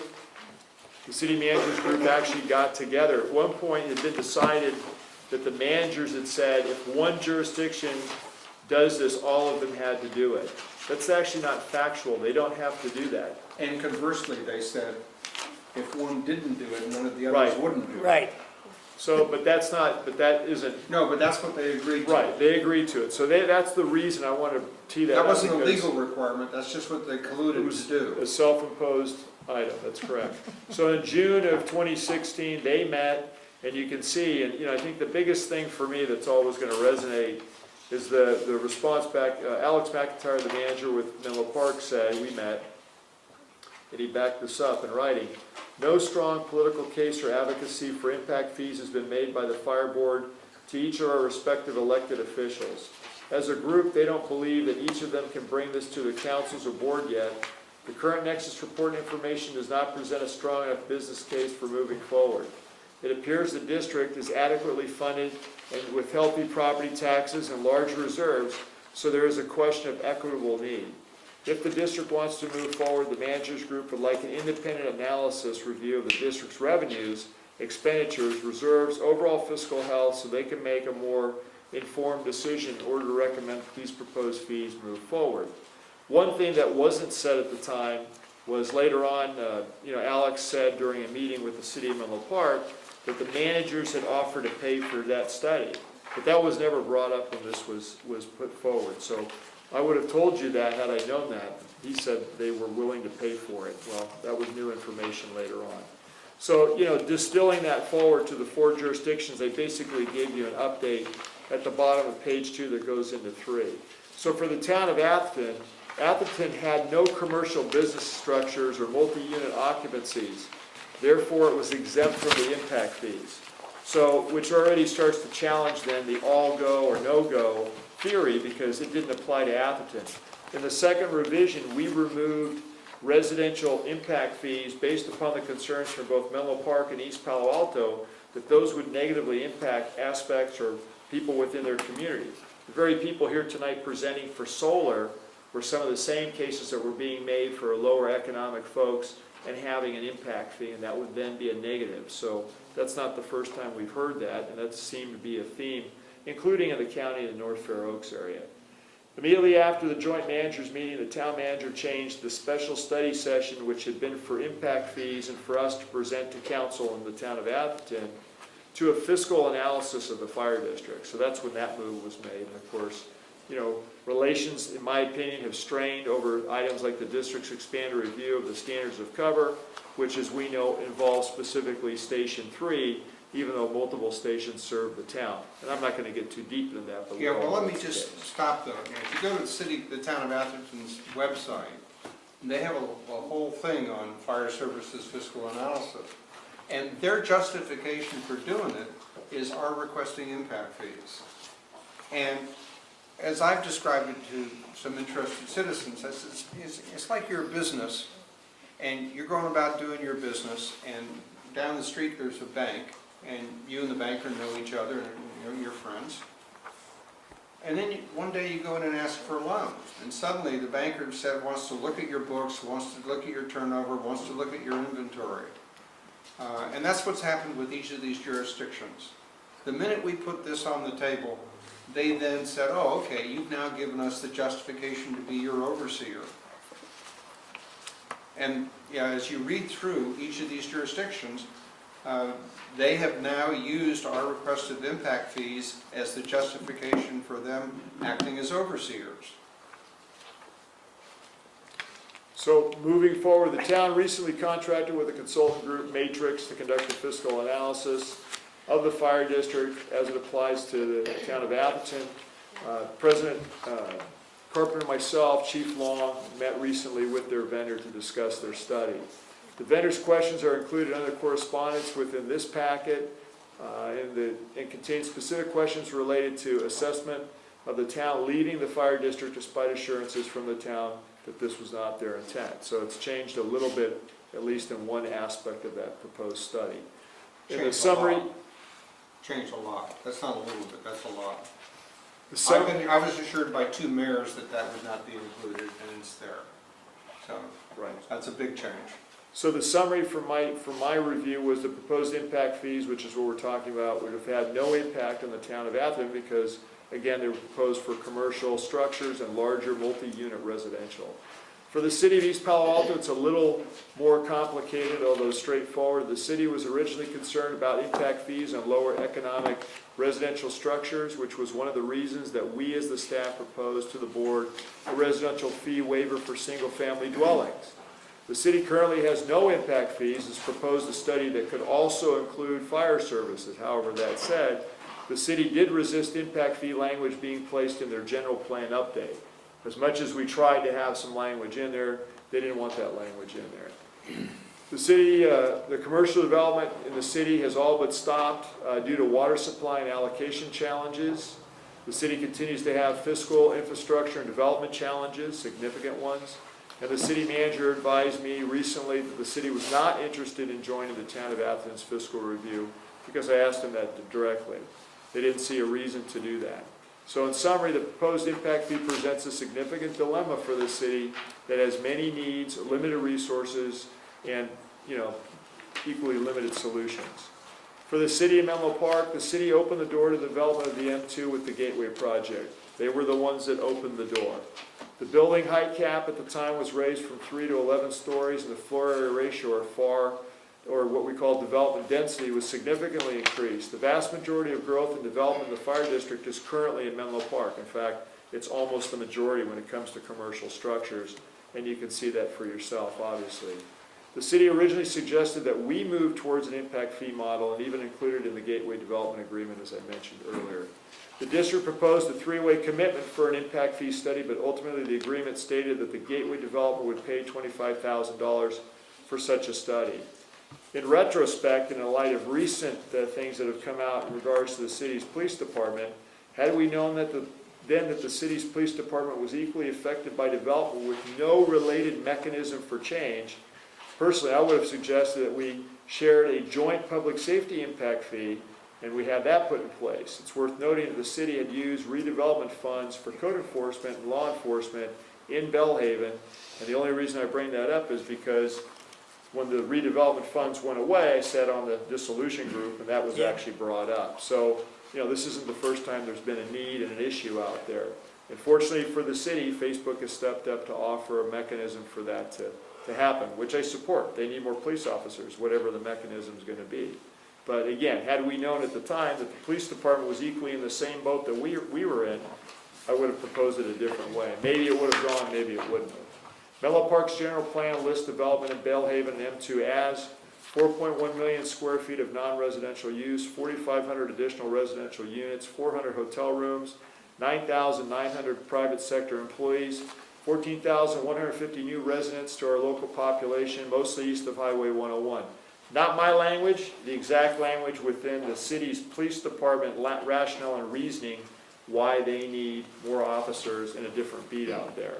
So the very things that we have suggested in the past, the very information we presented, has resonated obviously with the city itself when it comes to law enforcement, which is, I think, a good thing. But, as you recall, the city did the CEQA review under the general plan, and when they did that, they said the impact of fire services and Fire Station 77 was found to be less than significant.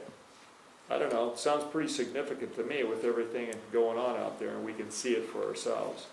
The city manager has twice proposed to the council that it join Atherton's fiscal review. In both cases, council pushed back and said they didn't think that's what they wanted to do. They wanted to do and look at impact fees, and so they've done that. As you know, the council and the district board liaisons are currently meeting, and the city has presented the district with 25 questions related to an impact fee because the city now feels that an impact fee is not needed because the fire district is adequately funded by property tax and has ample reserves. The 25 questions, it's interesting to note that the first 10 were written by Council Member Otaki, and the last 15 were written first thought by staff, but actually they referenced in their most recent meeting, it was written by their consultant or contractor, which is BAE. Yeah. So the BAE is asking for 10 years of background information. We haven't discussed any of these things yet, but the request is onerous at best. So in summary, the majority of impacts due to growth and development related to commercial structures in the fire district is in Menlo Park. That's truly where the impacts are. In San Mateo County, the county has little or no minimal commercial or multi-residential growth in North Fair Oaks. It's a lot of single family, a lot of apartment complexes too. Similar to East Palo Alto, the area has a significant number of low-income residential units. The county did not join Atherton's fiscal review. The county has been focused on a low-income housing impact fee, which it put in place prior to us, approving our impact fee. The county has minimal commercial projects being proposed in the area and has been almost silent regarding any of these issues. They just haven't taken a side one way or the other, and again, it's not a significant impact. So in conclusion, almost all the commercial development and growth has been occurring in Menlo Park. Impact fees either do not apply would be problematic or do not currently apply to the other 3 jurisdictions for the variety of reasons that I mentioned. The fire district recently used modified fee schedule as a basis to successfully work with Facebook on its own development agreement, which we have in hand, and Greenheart to secure a property tax guarantee agreement. So we now have 2 different methodologies, as you're well aware of, to work with developers, which have been successful outside of the process here that we've attempted. The fire board has set up an impact fee fund that can only be used for fire apparatus, equipment, and fire station construction. So again, in review of what you've done, the history, it's an interesting history, problematic history, but again, Menlo Park is the driver for commercial development and multi-residential. And I think there's, I could go further and give you articles which you've already seen, regionally how Menlo Park is now a point of destination because it has a lot of residential that's been built into it. But at the same time, we built that residential, we have to service all those different needs. Okay, before we start the discussion, do I have a motion to approve the resolution as attached? So moved. Second. Second. Second. Bob? Yeah, I just have 2 things. One, it appears that the ball's in our court for Menlo Park. Either we answer all their questions or they don't give us the fees. No, I wouldn't want to say that. That's correct. No. If we don't answer their questions, even if we answer their questions, we don't get the fees. Well, there you go too. Hmm? Well, that might be an option too. What, I don't understand. No, I mean, we need to answer their questions or they won't provide us with the fee structure. No, even if we answer their questions, there's nothing, they have no ability to give us the fees. Because the 4 managers have decided amongst themselves that they will all move in lockstep. And Atherton's already said they're not going to do it. So it doesn't make any difference what the other 3 decide to do because they've agreed not to move forward. We're getting screwed royally. And the purpose of, and we made the mistake as a board of passing a resolution that we were going to submit this impact fee proposal to these jurisdictions. And rather than acting in good faith and putting it on the agenda for their elected leaders, they've refused to do so. And like a banker looking at a loan applicant, one jurisdiction is driving us over the wall with these 25 questions. Another jurisdiction spent $50,000 to hire a contractor to look at setting up another fire agency.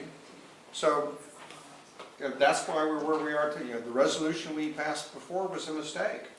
And this takes that off the table and says, fine, we'll do our own thing. Could I give you a little different take on Menlo Park? So Menlo Park, I think we have been, to their credit, working collaboratively with the council members on the group. I would put in a different context that their direction was to the satisfaction of the subcommittee, the council members on the subcommittee, then if they were satisfied with the responses to whichever questions we would discuss. It doesn't mean all 25 would be relevant. In fact, Councilmember Otaki has said, we understand some of these you can't answer or maybe you don't want to answer. Then that would then, if they feel that the answers are adequate, it would go back to the full council for review and either a yes vote or a no vote based upon the merits of the presentation.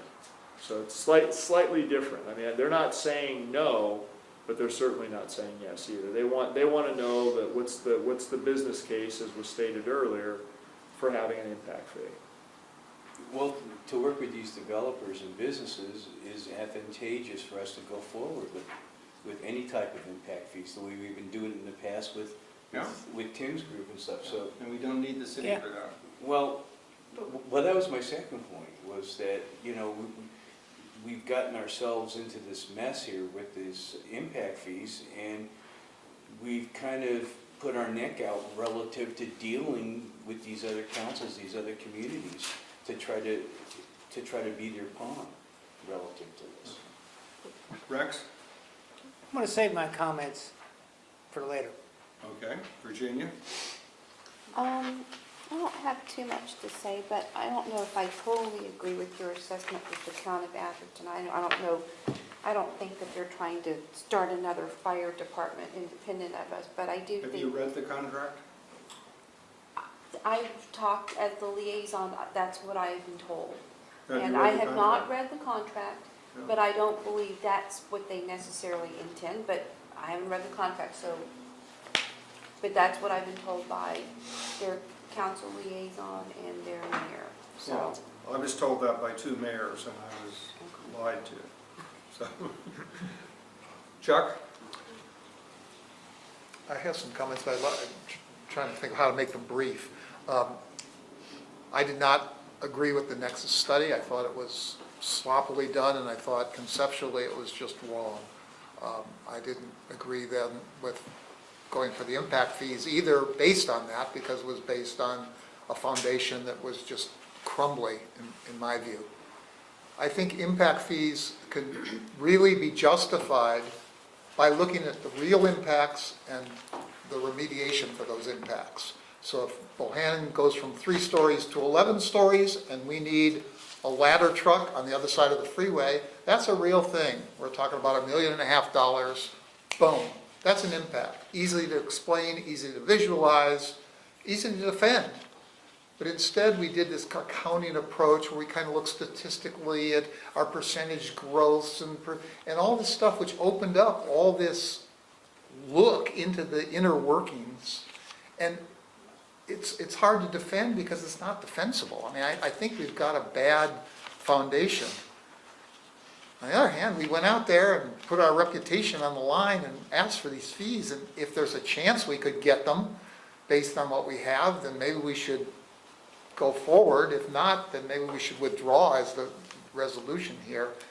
I have one comment about the resolution. Ironically, even though I was opposed to all this, I can't vote for the resolution as it's currently stated because it spends a long time, I mean, a lot of it is defending what we did in the past. And I was going to ask is if we could take out all the rationale, or excuse me, we could take out the parts of the resolution 2, 3, and 4 and just leave in 1. That is, if we just stated what we were going to do, that is withdraw this, and we don't have to reaffirm the Nexus study, we don't have to reaffirm the principles, we don't have to reaffirm the methodology.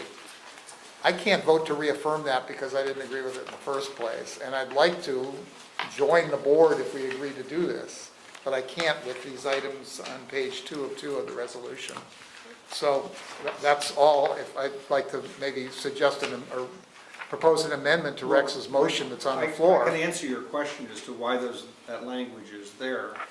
And that language is there is because, in the opinion, and council can correct me, I had a lot of discussions with the chief and council on this resolution. We continue to work on a developer by developer basis for trying to reach a mutually acceptable agreement with developers on the impact of their development. And the lawyers have advised us, that we must have some basis for those negotiations to proceed.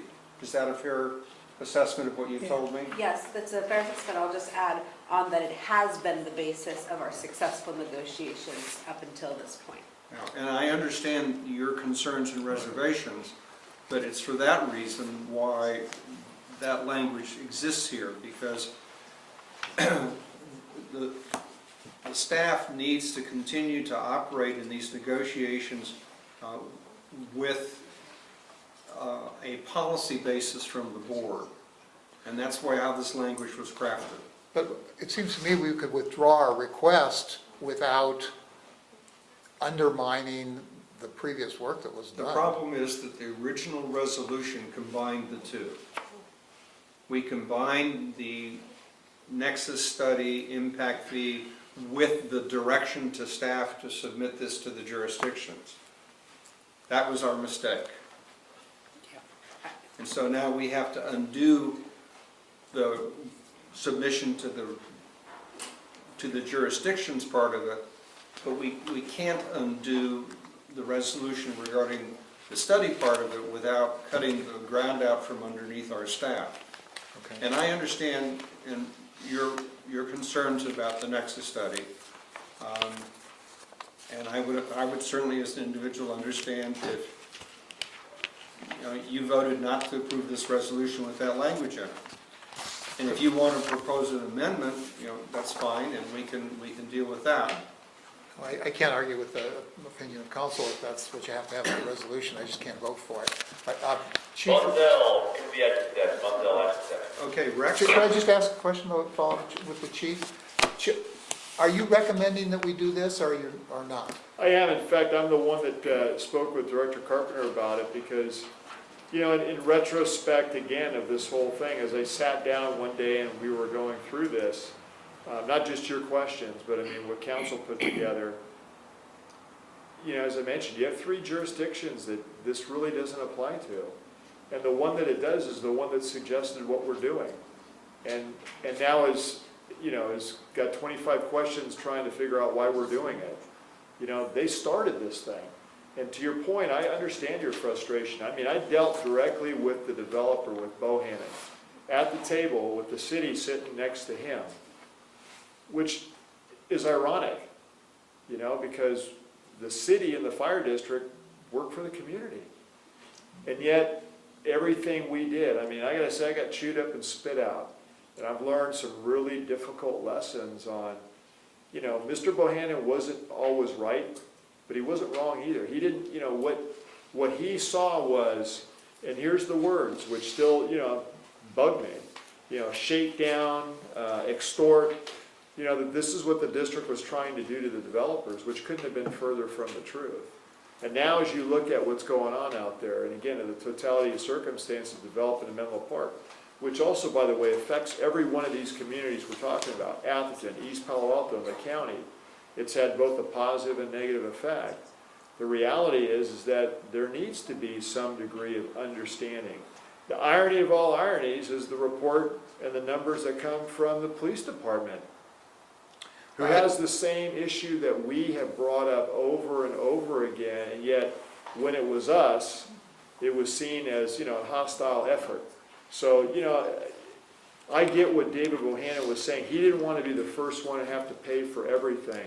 Right. But it's worth noting that the $100,000 that was put aside in the Gateway development is a pittance compared to the money that was put into Bayfront Park, which we're public safety. Again, there's so many different things that you could go back, but going forward, when I looked at this and I brought it to Director Carpenter, I said, part of it's the discussions you brought up as well. We need to change what we're doing. And what we're doing isn't working, and quite honestly, it's created a lot of different problems I don't think we ever anticipated that, why we continue to engage in some of these things, I think needs to change. I just wanted to make a positive statement here, though, having been negative a minute ago. First of all, I believe in impact fees. I believe we should have them. I don't believe the taxpayers should be subsidizing Bohannon or Facebook or any of the development that's out there, or even housing for that matter. And that's what we're doing right now, and we could be making that case for the city council, that the city council is having residents basically subsidize those developers. But the last thing I just want to say is I would welcome the opportunity to join in kind of a conceptual thing of how to deal with this, if that were important at some point, or if we wanted to take a different approach or whatever. I'd like to help this effort rather than be negative about it. Chuck, you said make a presentation to the council. One of the things I've learned is that the city and town councils view this as a zero-sum game. They see that there's so much money on the table, and anything that, if they don't get it, then anything that we get means they get less. In the case of Gateway, they literally said to us, we have gotten all of the money out of Bohannon we can, you're on your own. And the town of Atherton sat over there and watched this Gateway development go through and never once thought about, oh my gosh, this is going to pull resources away from us. So the purpose of this resolution is to bring this back where it belongs, to the fire district, which has the responsibility for providing these services. And we then have to figure out how to finance it and quit screwing around with the town and the cities, because they're not gonna help us. Well, I just have one PS to that. At that time, 2010, I ran for city council, and according to official reports filed in Sacramento, Mr. Bohannon spent $150,000 to defeat me on 3 different mailings to the entire city. So I have felt the sting of his wrath. Okay, Yeah, but now you're sitting with us, Chuck. okay, I mean, you won. And I'm supporting impact You fees. won. okay. Rex, did you want to say anything? Mine's fairly short. I agree with yours. I really think we've made an effort to work with them. And basically what I get is that once I answer their questions, then I get 10 more questions. And it's never like, give me the package and we'll work with you and see what we can do. My own personal feeling is that we've given a lot, we haven't got a whole lot back. I think, to me, we've been more successful by going directly to the developers and talking to them. They're business people. They understand that they're going to have an impact on the citizens here. They get that. I am just much more in favor of the community development fees. I think it's a better way to go, and we may be successful and we may have a few failures, but I think in the long run, it gives us a chance to sit down and talk to those people. And like I said, I think they understand it, they get it, they aren't stupid. And we've had some discussions about alternative ways of doing this. And my hope is that if we pass this resolution, then we can start looking at some alternative ways and recognize that our constituents are the 90,000 people in the district, not the town and the cities. Right. Our constituent, and there is a way for us, I think, and I'm working with legal counsel on this, to put this before all 90,000 people. And I'm confident, based on how well we did with the GAN limit, that if you were to put this before all 90,000 people, that we could get strong support. But the first thing we got to do is to move on this. Further questions, discussions? One last comment. Because I'm going to concur with what the chief said, because ever since I was elected to this board and Rob was too back in 2012, we've been working on this. And I mean, this was, if you think back to 5 years ago, we're talking about before Facebook went public, before there was a West Campus, you know, all of this stuff has evolved into where we are today with probably more growth in sight. So I kind of feel like we need to kind of take the ball, take the bull by the horns, just so that we focus on our big priority, which is emergency response and making sure that the district residents are safe, quite frankly. So that's my macro view. I'd like to call the question. All those in favor of the resolution? Aye. Aye. Opposed? I'm opposed, and I'd like the minutes to reflect that I support the withdrawal of the request to the jurisdictions. But I object to the wording of the resolution. Okay. Next item. So that brings up a question to the chief. We have a meeting scheduled for June the 7th. Well, I absolutely would say that we need to meet, we need to discuss those 25 questions.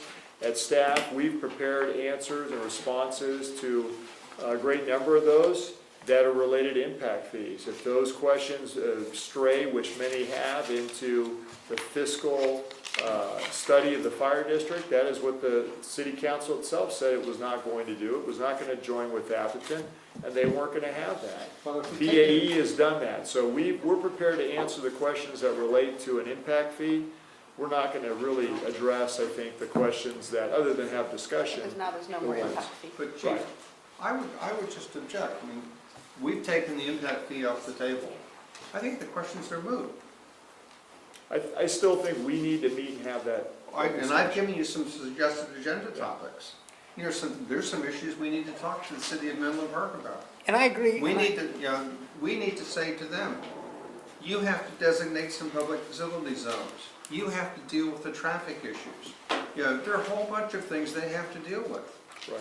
And I don't want to see another moment of staff time spent on answering questions related to the impact fee. So we're done with all those actually already, Yeah. so. That's the resolution says, we're taking it off the table. But I would like an answer to one other question.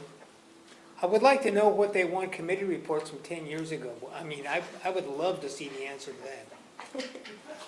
But you see, if we go down that road, you know, as intriguing as it is to ask them why I know. you know, but then you're just, what you're doing there is you're validating the question by asking, you know, why do you ask it?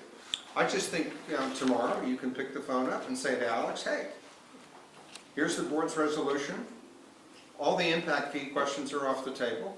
Here's some issues that we want for the joint meeting. What do you want for the joint meeting?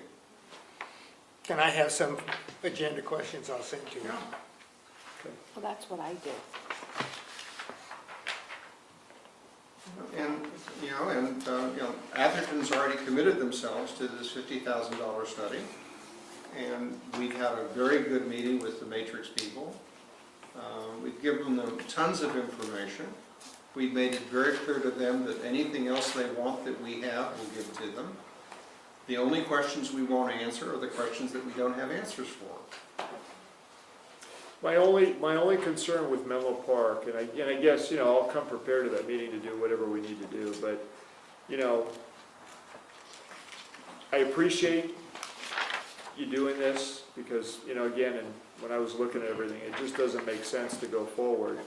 But I also don't want to not have that discussion with Menlo Park to the relevance of what we were trying to work towards, because the elephant in the room is they are the generator of the growth when it comes to commercial and multi-residential. Yeah. And that, however we get there, whether, even if we're, you know, obviously we're gonna go it on our own, which after the Gateway development, as you remember, it was the Facebook item that came up where they said, you know, you're gonna get nothing out of Facebook because that's just how it's gonna work, that we broke off.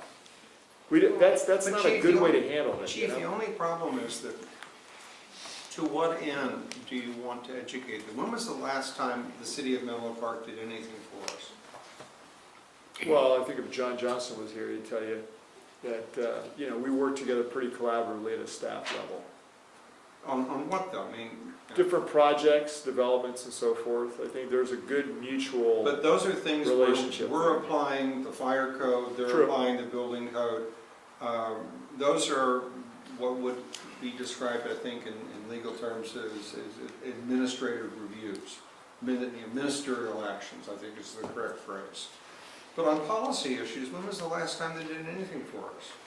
Well, we lock up on policy issues, there's no doubt. So I would just urge you, in terms of management, staff time, etc., hey guys, you know, want to get together a cup of coffee, I'm glad to talk to you, but, you know, quit sending us questions.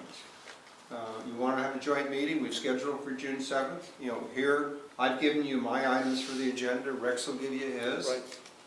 Right. But I would urge you to take the 25 questions and just send them back to Alex and say, this is the board's answer, here's the resolution. I just don't want that to be a reason to not have the meeting. Well, that's No, their- I'd still that's like their to have the choice. meeting. That's their I choice. think that's, You can't have a meeting with somebody who doesn't want to have a meeting. And if the only reason they want to have a meeting is to engage in oversight of the fire district, you know, then there's no reason to have a meeting. The purpose of the meeting, as with, I thought was the meeting with Atherton, was to figure out how we could work together on things. Not how they can oversee us. So, we'll have the meeting on the 7th, so we'll see how it goes. But we have your agenda items, and I'll let them know that as well. And I thought I copied them to you as well. you did, Yeah. you did. No, and similarly, you know, when we have our joint meeting with Atherton, it's the same kinds of issues. You know, we need emergency access. we don't have the level of access we need to serve that community. And to be clear and fair to Atherton on that, those items that we have currently on the agenda have nothing to do with the study, the fiscal review. They have everything to do with operational related issues, traffic and things like that. So, you know, I think that's a fair, I want to be fair in that statement as well. Okay, item 15. We have a report from staff, and we need to provide directions to staff regarding Station 77. Chief, do you want to make any comments over and above what you've included in your staff report? No, I think the recommendation is hopefully pretty clear. You know, and I want to say we heard loud and clear, as you know, you had one meeting here where the community was here. You know, Directors Carpenter and Ianson and myself listened to the people at Station 77, which I think was a good venue, and, you know, we got to hear a variety of comments, but, you know, some of those obviously resonate with me. There was still concern about eminent domain to be used on the house on Chilco. I think the proposal, you know, we've talked at staff about how to make it work. In the interim, there's no guarantee. I want to tell you, with the story today in the Daily Post made it sound like we have consensus between Facebook, the City of Menlo Park, the police department, ourselves. We don't. You know, I've been talking to Facebook. I don't want to speak on behalf of the City of Menlo Park. I didn't do that. I don't want that to be represented that way. But I think there's an interest, but there's no resolution. So I mean, this I think is an interim step. It suffices to, I think, address the community's concern by pulling eminent domain for the residential structures off of Terminal and Chilco. You did Terminal already. It leaves the station the same. They're very concerned about building a bigger facility based upon, you know, even some of the concerns you have and have stated regarding the M2. They don't want to feel the brunt of the development. And they also don't want to lose the fire station. The majority who understand that's their community fire station don't want to lose it either. And they were real clear about that. That's right. You know, and again, there's a variety of different concerns about, you know, the workout equipment in the apparatus room. I mean, again, you know, things have over time changed there because that was in a small room that's being used for a bedroom. It's got to go somewhere. So there may be some need to move some things around, change some things with the station or other buildings. But, you know, quite honestly, it leaves the station essentially the same as it is, but it puts a 4-person unit in there, which is a Quint. And per the standards of cover study that was done years ago in 2010, which ironically had to do with the Gateway development, you know, it really follows through on some of those things that we've already known. Only now we know development is much more significant than we would have ever even seen back when that was proposed. So you would, under this option, we would not change the footprint? That's correct. Outside of maybe a remodel that would push the station back a little bit to address adding some space to the kitchen or another bedroom or what have you. But the lease, the space that the lot that we lease from the city would be the footprint that we've operated on? Correct. When I say footprint, that's what I meant. Okay, Right, yeah, and exactly. the station itself. Right. And what's the term of the lease? 55 years. If we're not going to change, if we don't need more space, why not withdraw from the city our offer to purchase? We've got a 55-year lease. They've been so adamant about not selling it. You could do that. I mean, It would seem to me that, you know, that's just one more irritant in the relationship between ourselves and the city, which is fine, thank you very much. You know, we have our 55-year lease, we paid you for it. that's completely up to you, directors. I mean, again, I'm so ingrained in trying to purchase this property, but I will tell you, Harold, that was the city's, again, suggestion to us was to add additional property to get that space behind the station. They were the ones that suggested that we purchase the land. I mean, I find myself, Now to know. one of my biggest problems is once I commit to something, I don't want to let go. But I think this is something, if we go with your option B, I think that, I don't know whether it requires a board action to withdraw the offer. They've never even acknowledged the last offer. But it came from you rather than the board, as I recall. Well, it came in the response to the letter that was the city was going to send us. So, but it was an offer made by you rather than by Right, the to board. engage in trying to purchase the property again. Yeah.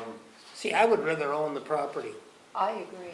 Okay, let's separate the two issues. Let's vote on, no, we don't need to vote, we need to provide direction to the chief here. Are people comfortable saying to the chief, proceed with option B? And if we are, then I would propose that at the June meeting, we come back and address the question of lease versus purchase. Okay. I'd like to add something. Okay? Yeah, it looks like a junkyard.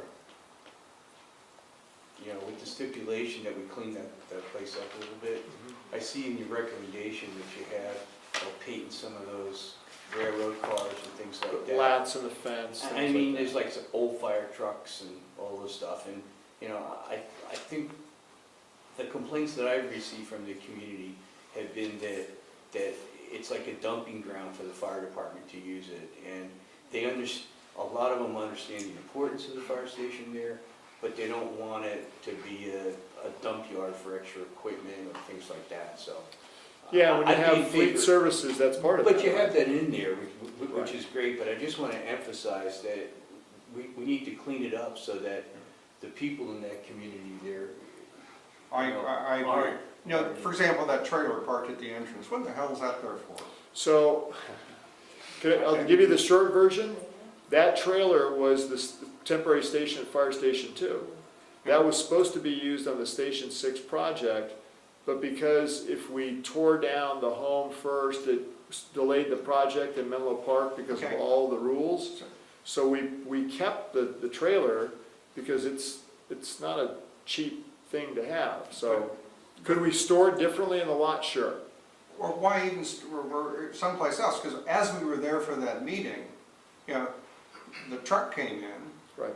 and there wasn't enough room for the truck came in, so they actually damaged the lights on the side of the truck driving in. I didn't hear that or see that. I saw it. Really? Oh, yeah. Okay, Rich, what? It was minor. I wasn't there, I don't know. I pointed out to the DC who was there, you know, and it wasn't significant damage, but we have created, you know, I agree exactly with, you know, it is a junkyard. And if we're gonna keep those railroad cars, they ought to be either painted or moved. They're gonna be painted. Yeah. You know, this ought to be some place that we're proud of, and I must say that when the community said, you know, this looks like a junkyard, I had to agree with them. There's, when you look at it from their perspective and some of the things that they said, I don't disagree. When we see an apparatus room full of workout equipment, you know, because it used to be a bay, but there's no place to put it in the building anymore because we're using those for bedrooms, you know, point well taken. Same thing with the rail cars. They're looking shabby. You know, they haven't been painted in a number of years. We need to paint them. We talked about putting lats in the fence. All those things would be in the works to And make it look better. the trailer may well be an asset, but if we're never gonna use it, Well, hopefully, ideally, we're gonna use it for the next station Yeah. project. well, then I'm sure you can find someplace else to park it between now and then. I mean, Other thoughts of the rescue site, but then. Then we get Yeah, then you get vandalism. vandalized. Maybe the Menlo Park Police Department will let you park it in the parking area. Well, again, that was supposed to be the temporary facility for Station 6, but we didn't want to further delay the fire station based upon all the things that we would need to do to tear down the house, put that into place right there. So we left that house and used it. well, this is not a board decision, but, Right. you know. Point well taken, and again, here in the community, we're gonna make some changes. Okay. Are we comfortable saying to the chief and staff, proceed with option B? Yes. I am, but I was gonna make a quick comment too. Okay. So I was at the meeting as a member of the public, and I really did just listen, and I think that, I just want to make it very clear to anyone watching this video, especially the city staff of the city of Menlo Park, the city manager was there, that this was really the option that was voiced by their residents. So I concur with your recommendation to go with option B. But this isn't just something that, I mean, this is something you proposed, but their voice was not something that we coerced them to say. So I just want the public to know that that was their choice too. So- And we had a lot of discussion around the various options. To your point, I didn't run that by any of the directors. Right. Simply because I went back, I watched the videotape of the meeting that we had here, I went to my notes, I went to the letters that were written. I was trying to capture what I thought was the sentiment of the community and the concerns that we heard. And so, it seemed to be the most reasonable operational proposal that handles in the near term our concerns, at the same time addresses their concerns and their issues as well. And, we'll make a 4-person quint work in there, which, by the way, we had a quint in there once before, so it's not like that's an unusual thing. But that also gives us the ladder. That's why I included the 2010 Standards of Cover Report. There's a lot of different things that we've been looking at over time. Ideally, it would have been great, but that's not what the community wants, and I understand that. They want another station because they don't want to have that burden. And you got to look at it from their perspective, to your point. And I think when you sit in their shoes and you look at it from that perspective, whether you're looking at the rail cars, the stuff that's on the lot, the workout equipment, the optics, it's a different, when you look at it through a different set of lenses, it looks different. So that's what I tried to do, and that's why I proposed that option. And that's why they liked option B. Yeah, and I was glad, because you never know going in whether anything's going to resonate. Chuck? I just had 2 quick questions. One, the quint that you're talking about going in there, is that the one that was ordered? Correct. Okay. It's here. Oh yeah, I saw it actually. And then the second question, if Fleet Services weren't in that building that they're in right now, is that building large enough to accommodate a ladder truck? I saw one in there and I just wasn't sure. The shop right now does not. Yeah, no. It's not big enough? No. Oh, okay. We've actually discussed our past couple years extending the shop so the ladder truck could fit in it for repairs. But with all the up in the air, we said we have to. I thought I saw the new one there, but maybe it was the quint. No, the Quint, keep in mind. The Quint might have been Much there. shorter than a Okay. traditional ladder truck. And that's what I Looks saw. like Yeah. That's what I looks saw. like a ladder Yeah. truck, that's why they call it a quint. We actually had that truck here one night, but it wasn't on, the ladder wasn't up, the lights weren't on it. You basically walked by because it was winter and everybody wanted to get in the building. So, now that the days are a little bit longer, I think we'll bring it back for the next meeting, put it up, and you can see it Okay. during the daylight. Item 15, we provided direction to staff. Okay. Comfortable. Item 16, this is an amendment to the Slack contract. We're dealing with another agency. This is a contractual relationship. One of the services, functions that we provide was not anticipated at the time we did the contract, and that's the active use of drones. Because it involves not only Stanford, but it also involves the Department of Energy, and who runs Slack. These kinds of things then have to be reflected in contractual language. We have a modified contract here. I would like a motion to approve this. So moved. Questions regarding the modified contract? I'll second it. Just to be clear, again, Slack is supportive. So Understand these are changes that they proposed and our legal counsel looked at. To your point, even our use, we could have never conceived, I think, that this would be our training ground for our drone program, because you have to officially, request that through the FAA. And so, Slack has gone out of their way to be Yeah, I supportive. think this is a great, Yeah. Okay, all those in favor? Aye. Item 17. Thank you.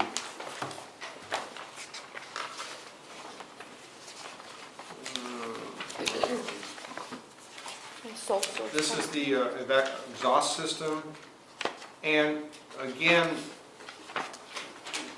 why is this here rather than with is this within your I approval? believe this is what, a sole Right there. source? Sole source. Sole source, okay, so that's the reason why it's We here. have Chief Smar and Stevens are here, they can speak to it. So moved. Moved and Second. seconded, Oh, questions? Yeah, you want to get out of here too. All oh, do you have a question? all those in favor? Aye. Okay, item 18. Oh, Michelle, would you note that Councilmember Weiss departed?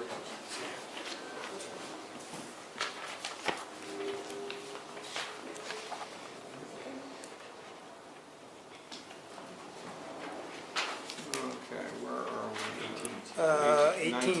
nominations for a 19. special district association. No. Yeah. 18.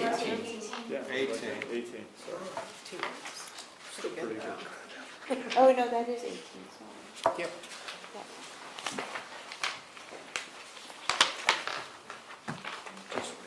Is there a proposal here? Yeah, I got a nomination. The guy who's been going up there, Rob Solano, if he's willing to take it. Because I know he's been going to Sacramento on his own. I'll second that. Any discussion? Rob, do you want to do it? He put it on the agenda. He Okay. asked for it. Okay. Well, let me be clear. Okay, there's a LAFCO position as an alternate that's coming up, that's part of the California Special Districts Association alternate position. So I had sent you that information relative, that if we are interested in trying to fill that as an alternate. Rex and I had gone to one meeting and we lost by one vote. I think we, It was a close. well, here this one is Right. the California Special Districts Association. Right, but this was a different I thing understand, that I sent you. I understand that, but this was this is this one. Okay. This is CSBA. No, I understand CSD. that. No, it's a different one Fine, than what we had. Okay. Are you But wanna do you speak want this to issue? do you want to do this? That's fine. All in favor of Rob being our nominee? Aye. Aye. Opposed? Rob. Okay, item number 19.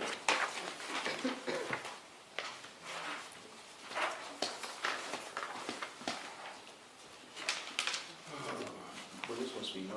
This is Yes, yours. this is yours. Right. Increasing the number of people registered. And let me just point out what I've done on this. The procedure when there's an item being brought up by a member of the board or member of the public is to bring it to us as a proposed agenda item. A number of recent items have come up that way. We originally put the two-step procedure in place to make sure we didn't consume a lot of staff time on something that the board wasn't comfortable with. I made a management decision on this request, for example, that it didn't require any staff time. So let's just put it right on the regular agenda and deal with it. So that's why it's on the regular agenda rather than a proposed agenda topic. And my criteria is if one of my colleagues wants something on the agenda that doesn't require any staff time, don't make it a two-step process, just bring it right straight here, we'll vote on it and move forward. So that's why item 19 is here. Right, I had some communication with Lieutenant Fogarty, who's the Office of Emergency Services Director for the county, and what they're trying to do is push the SMC alert system, because it's a free system. He said that he would train administrators, and I talked to Chief Stevens, and he said that we are presently using it for CERT. We have an administrator for CERT. So he just wants the word to get out, since we have the 3 communities that we serve, including southern part of the county, that we utilize the system and that people do sign up for it. So I don't know if that could be a project for CERT to go out and recruit people to sign up, or even ourselves as members of the district here. Virginia? So I agree with you, Rob, in terms of getting the word out. And I know that for the CERT trainings, they do that, but do we do this for the Get Ready trainings where there tend to be more people than the CERT? I turn it over to you, Steve. We don't currently do it for Get Ready, we do it for the CERT basic. Maybe we could add I something, mean, because we you have can a, certainly make it part of the educational component. We can actually publish it on our websites, that it's Yeah, I available think to the so. community. USAR currently also uses it and has administrators as well. right, but I mean, at the quote-unquote retail level, that you've got the Get Ready program, which again has just more families and more people, and so I mean, any way to get this out Certainly, as a we can do resource that. that the county provides, that's a good thing. I think you said there were 78 in our fire district that were registered.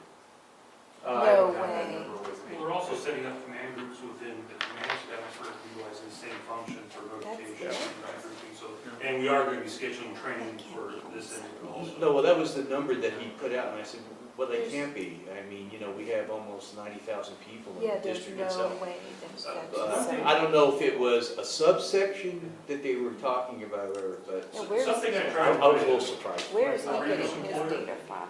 Was something related to this, it was actually Pulse Point, when we launched Pulse Point Right, back where it that used to work. app. What we did is first we started taking these flyers to every public entity and handing them out, and found out that wasn't doing it.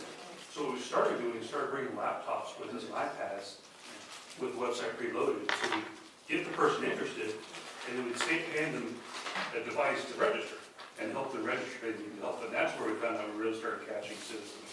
So maybe that's something we can look at with, you know, Carol and Michael and the other things we do, to get a couple of our iPads. That's fine. Let's take advantage of, Cynthia and Scott, you got some input on this? Yeah, I would have Mike send out to the co-ads and everybody saying, hey, let's do this, here's what you do with a little instruction, and we'll merchandise it, you know, with our groups and extended network. But even Certainly, with, we can expand our efforts. but even like with Nextdoor, I mean, we put stuff out, Mike puts stuff, information out on the CERT training, the Silver Dragons, I mean, can we do something? 'Cause that reaches a lot of people. The co-ed stuff is great, but it's a limited number, right? I'm But trying. it's networking, right? It So is, You want yeah. to get it out, so get it out at a number of different points. Yeah, so you know, yeah, creep, that's you know. definitely one, but I think Nextdoor and our Get Ready classes would be, My sense of this discussion is that what the board is saying to the staff is that we think that it's probably makes a lot of sense for the fire district to have as one of its objectives, getting people enrolled in this program. it's preparedness. You know, and we don't need to get into the details, but, you know, keep us No, that's up to informed. you. Keep us informed in Right, future right. meetings. No, duly noted, and we'll take care of it. And actually take it another step, I would say that we should do the same with Pulse Point, because the county Yeah. rolled it out and then Yeah, it just died. So crickets. I would like to see us do the same thing with Yeah. Pulse Point to get people. And Get signed up Pulse for this, Point get is signed up for really Pulse Point at the same important. time, so. Okay. Chuck? I just have a comment, I don't know, Rob, are you talking to these people, or is, Yeah, I am. the one thing I've heard from people involved in CERT is they're actually getting, I'm signed up for SMC Alert, most of you are, I'm sure, but some of them are getting off of it because they're tired of hearing about traffic accidents up And in. mountain lions. Mountain lions up on 280 and so forth, and it's just got junk in it. And if there's some, I mean, there should You be can some filter sort But of if you're- rules. No, if you you're in can that filter it communication out, group, though. in that particular section, the way they break it down, you know, you might get those mountain lion alerts that are in Portola Valley or in Woodside, because we're part of that grid and we're gonna get that There's an information. ability, and the nice thing about this, Yeah, you even can for filter it emergency out. operations, is when we're trained to use it, on scene, if we have a local incident and we need to make a notice for 5 square blocks, through an iPad, we should be able to draw a polygon or something and identify that 5 square blocks, hit the button, and whoever signed up should get the message, shelter in place. So operational need. So we have discussed this at the deputy chiefs and the fire chiefs level in our monthly meetings, that one, it's always an issue if you put out too much because it's avoided by the welfare and stop listening. And the second thing is focusing really what it is. So the people in Woodside, Portola Valley should have got that, not maybe people in EPA or on this side. So it's making sure the users are being a little more focused on what they're putting out and who they're putting out. But we're doing it countywide, so that's a lot of players involved. And so it's But my response to, you know, people who think that there's too many messages is, you know, I presume you know where the delete key is. I would much rather delete 5 messages that are not of interest to me than not get the 6th message, which is important. Now, it's just a personal choice, but, you know, I can delete stuff pretty quickly. I can't find stuff that hasn't been sent to me. So that's the trade-off. And yes, if we can make it more focused and more specific, fine, but I would predict that when we do that, there are going to be people complaining that they didn't get a notice about the fact that the people in the next block are sheltering in place and why aren't I? So, and the traffic issue, you can say, well, you know, it doesn't relate to me. I can't tell you how many times I've read those traffic alerts and it's had wasn't anywhere near me, but it had an impact on my travel plans, because I stayed away from it. And if you'd said, well, we're just gonna send the traffic alert to people within X blocks of the traffic exam, you know, then it would not have had that big of an impact. Okay, item number 20. Communications. This is an item that I put on the agenda a number of times. I am reminded every time the Station 77 thing was a good example. Some of the Atherton issues are good examples, etc. We don't do anywhere near as good a job of outreach as a entity as I think we should do. Whether a communications committee is the answer or not, you know, I defer to my colleagues. But I would encourage us to find better ways to do outreach and make sure that we do a better job. And it relates to CERT, it relates to, you know, the 77 issue. I'm convinced as I read the newspaper and the response, for example, today to some new housing in Bellhaven, and the Bellhaven who said we don't want it. I think we as a district have got a huge problem moving forward in finding places for new fire stations and helping the community to understand that we got a huge problem. As everything continues to grow, if we don't increase our capacity, the community's going to suffer. And I find us in the reactive mode rather than the proactive mode. We got very much in the reactive mode on 77. I think when we start talking about Station 1, we start talking about Station 4, Station 5, etc., you know, we shouldn't wait until we've got an idea what we want to do with that station. And before that, we should be out there talking to people about what the district needs, etc., etc.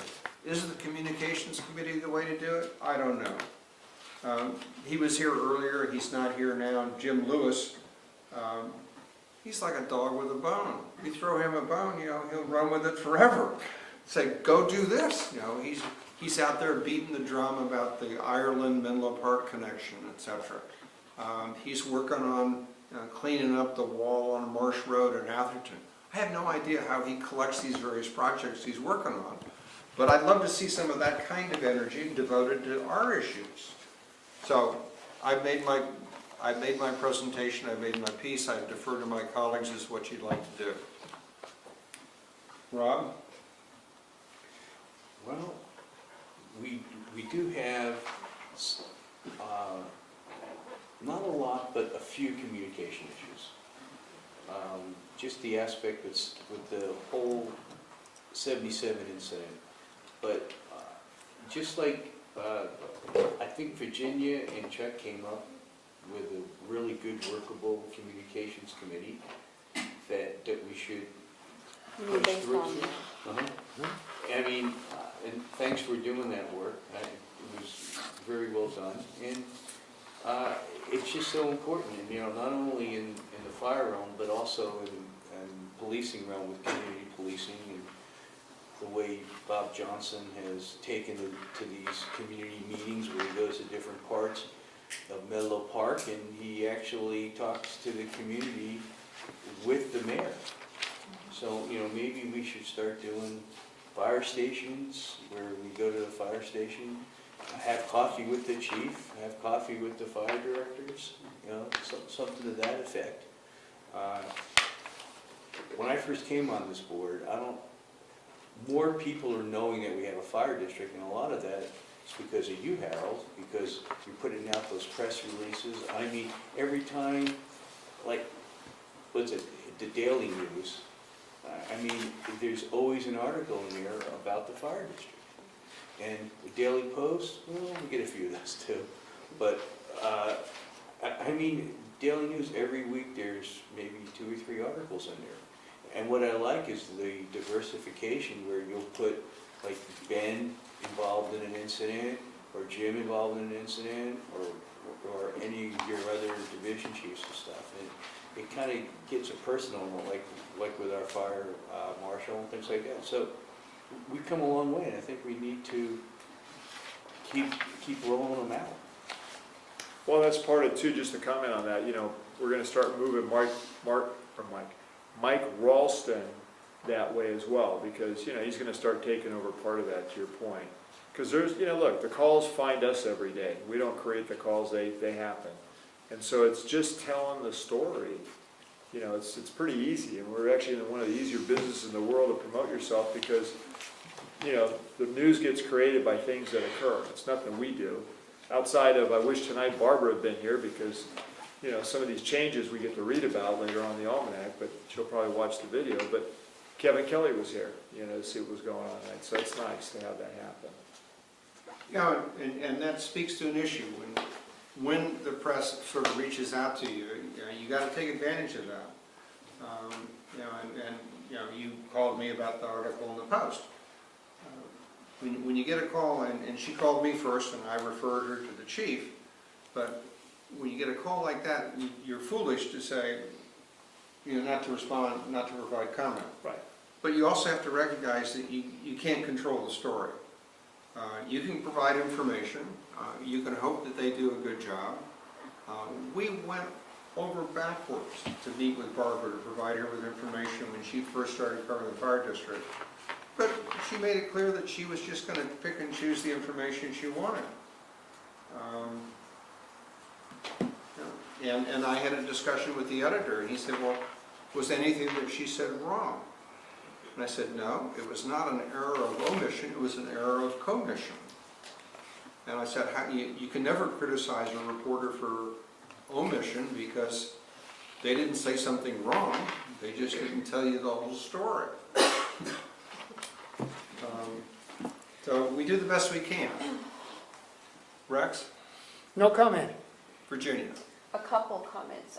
One was after this whole, I think the March meeting, after the March meeting that, when we discussed, you know, the whole Station 77 issue, and actually even after that, I think the public spoke that the communication piece could have been better to the community. And I had mentioned, well, you know, we've talked about, or the board has discussed having a public communications committee. And a couple of the people I spoke with from the Belhaven area thought that that was a great idea. So just from, and I think, and these are thought leaders in the community, so I'm going to kind of, by extension, say that I would say that the Belhaven community would welcome something like this because they feel like they're not being communicated to effectively, right? So I would support this. But also the other thing is when we had our strategic planning committee meeting, Ron, we talked about this and how we think that from a strategic planning perspective, we should have this. So those are my two things. So I would like to move forward with this. Chuck? But I was just going to comment that I think we're talking about two different things. I think they're both important. One of them is this idea of promoting the fire district and putting out interesting things or stories about a drone or an accident or things we're doing just to give people a sense of where their money's going and that they're getting service. And I think the chief does a good job of that. We get a lot of coverage. I think even though we can't write the story, as Peter says, when we provide a photograph, it almost always gets published and so forth. And so whether it's a station opening or whether it's a drone going under the freeway or something. So that's one thing. And the other thing is this idea of outreach where rather than us telling, we're supposed to be listening a little bit more, inviting people in. It occurs to me that there are some things we could do, and a committee might be the right way to do it, but this idea of having more study sessions where we put the issue of fire station locations on the agenda, and we just present the case for what are we going to do about Atherton Station, what are we going to do about Station 77, what are we going to, and we just listen to what people have to say. And I think it's not telling people, it's listening to what they have to say about it. And I think we could do more of that. In fact, I like the kind of meetings where we just listen or talk about ideas rather than have something that's fully formed already here, rather a resolution and so forth. So in any case, I mean, what's on the table right now is this committee. And I was concerned that the committee not be kind of a flack for the fire district. I don't think and if that's what the concept is, that's fine, but I think this idea of the committee finding ways to interact with, engage with the community, that seems to me a more powerful purpose than just promoting all the good things we do. Let me give you a specific example, and let's take 77, because we're pretty, we still have a lot of scar tissue on that one. Had we had a committee like this, I think one of the assignments to it would have been a year ago, start doing some outreach, etc. Harold has probably got to be one of the best PR people I know. He's not going to be with us forever. And we need to sort of get our act together. What are we going to do in the post-Harold days of speaking to the outside world? We made a serious error in judgment on 77, which is that we listened very, very closely to what the lawyers told us we had to do. And we did precisely what the lawyers told us we had to do. That was necessary but not sufficient.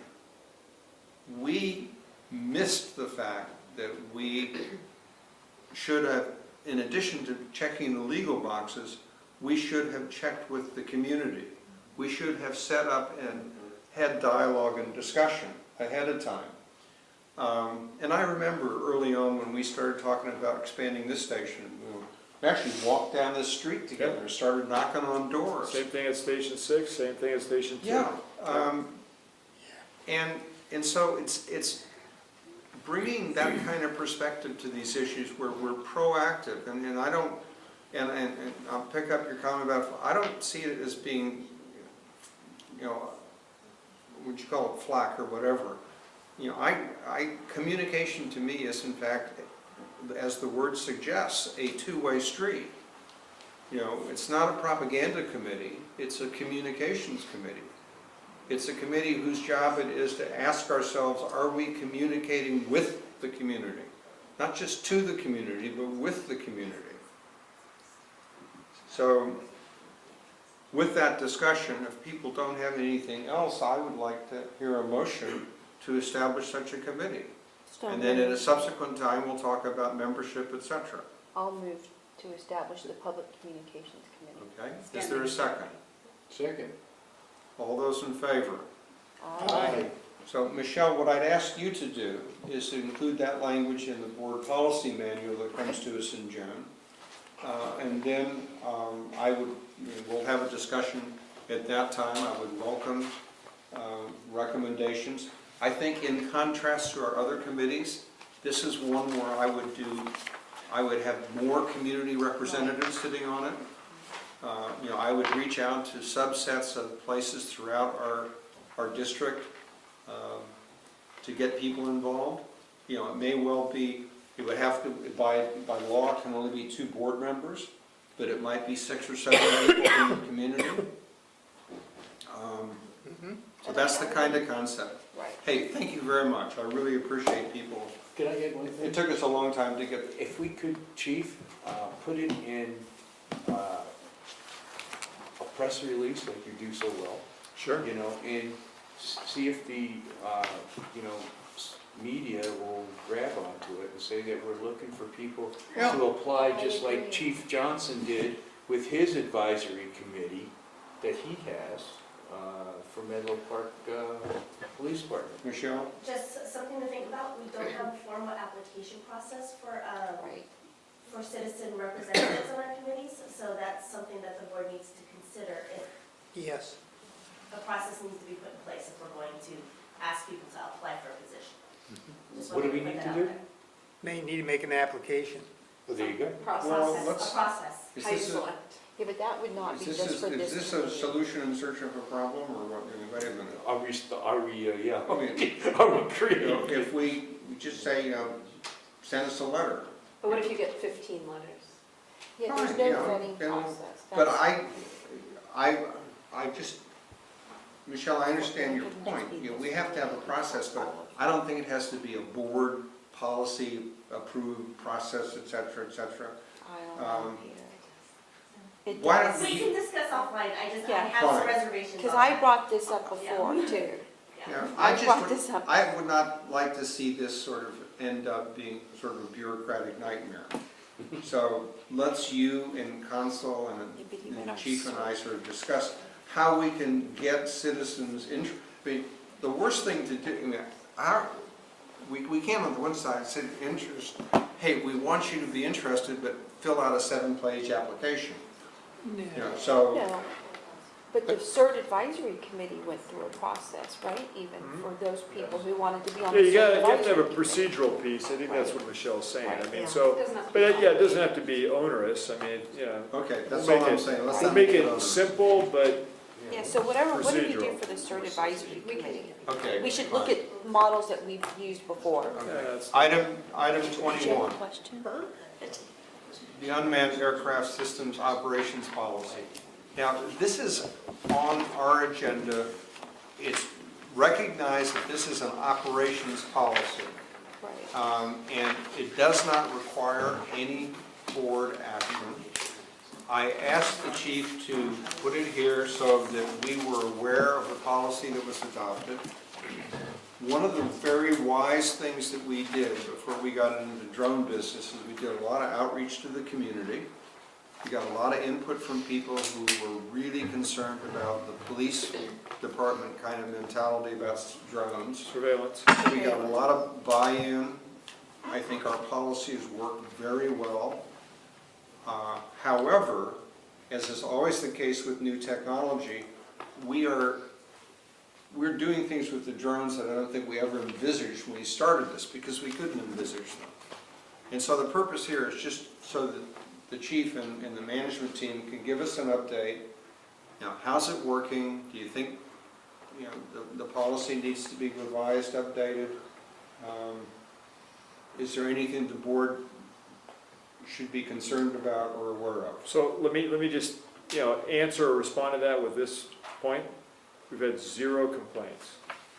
That doesn't mean we won't get one. That doesn't mean, you know, someone may not be concerned in the future, but currently, there's been no complaints. For all the different things that we've done,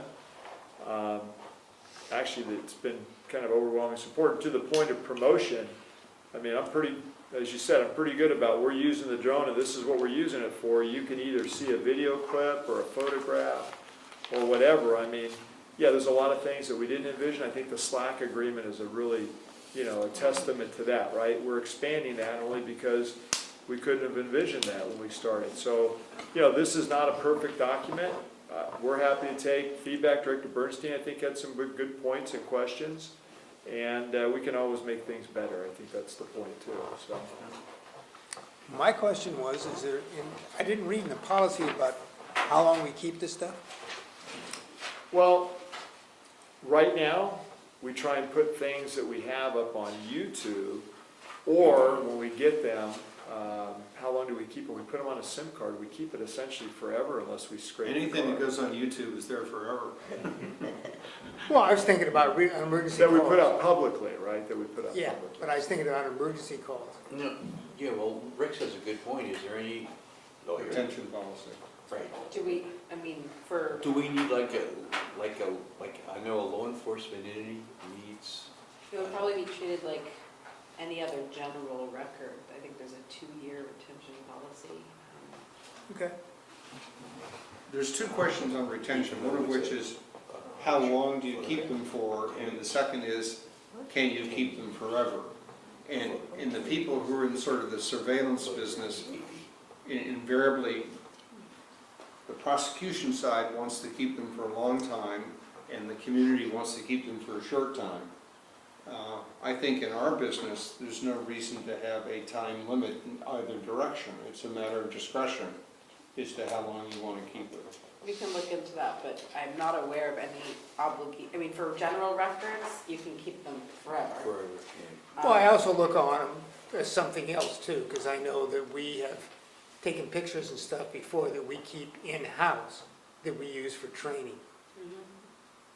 So I would not necessarily want to put a date on those, but anything that was available to be seen by the public or was collected, I mean. What you can do in that sense is you have the raw data you select. Once you extract what you need for the training component, you're not putting it into a training video, a training tutorial, whatever it is. You've got that lives forever. If you get So you can kind of balance those. And when I look at the policy, it doesn't necessarily address that. I don't know that it needs to, as long as you keep it in-house. But maybe it does on the other hand, so if anybody looks at the policy, they're comfortable There's a with it. second piece that you probably have to see. So we got the initial policy, which kind of liability issue, the directive and all that. But the crews, the dronies, as we call them, they're working on the SOGs, the standard operating guidelines. So they're working on a lot of those functional things at the lower level. You guys probably won't see them because it's just pure ops. So there's another piece going on to it. How's this going to be used? What do we do with this? How do we initiate that? So there's still a lot more going on. Chuck? Let me just say, I'm supportive of the program. I think we're doing it in the right way, but I really do think that that some of the policies here really do need to be looked at, not by us, but by you, because there is a lot of concern in the community. I'm not so concerned about surveillance, but there's a lot of concern, and I think there's a big question, who do we share this with? So we get the information, and let's say the police department or the sheriff asks us for it, do we give it or do we not give it?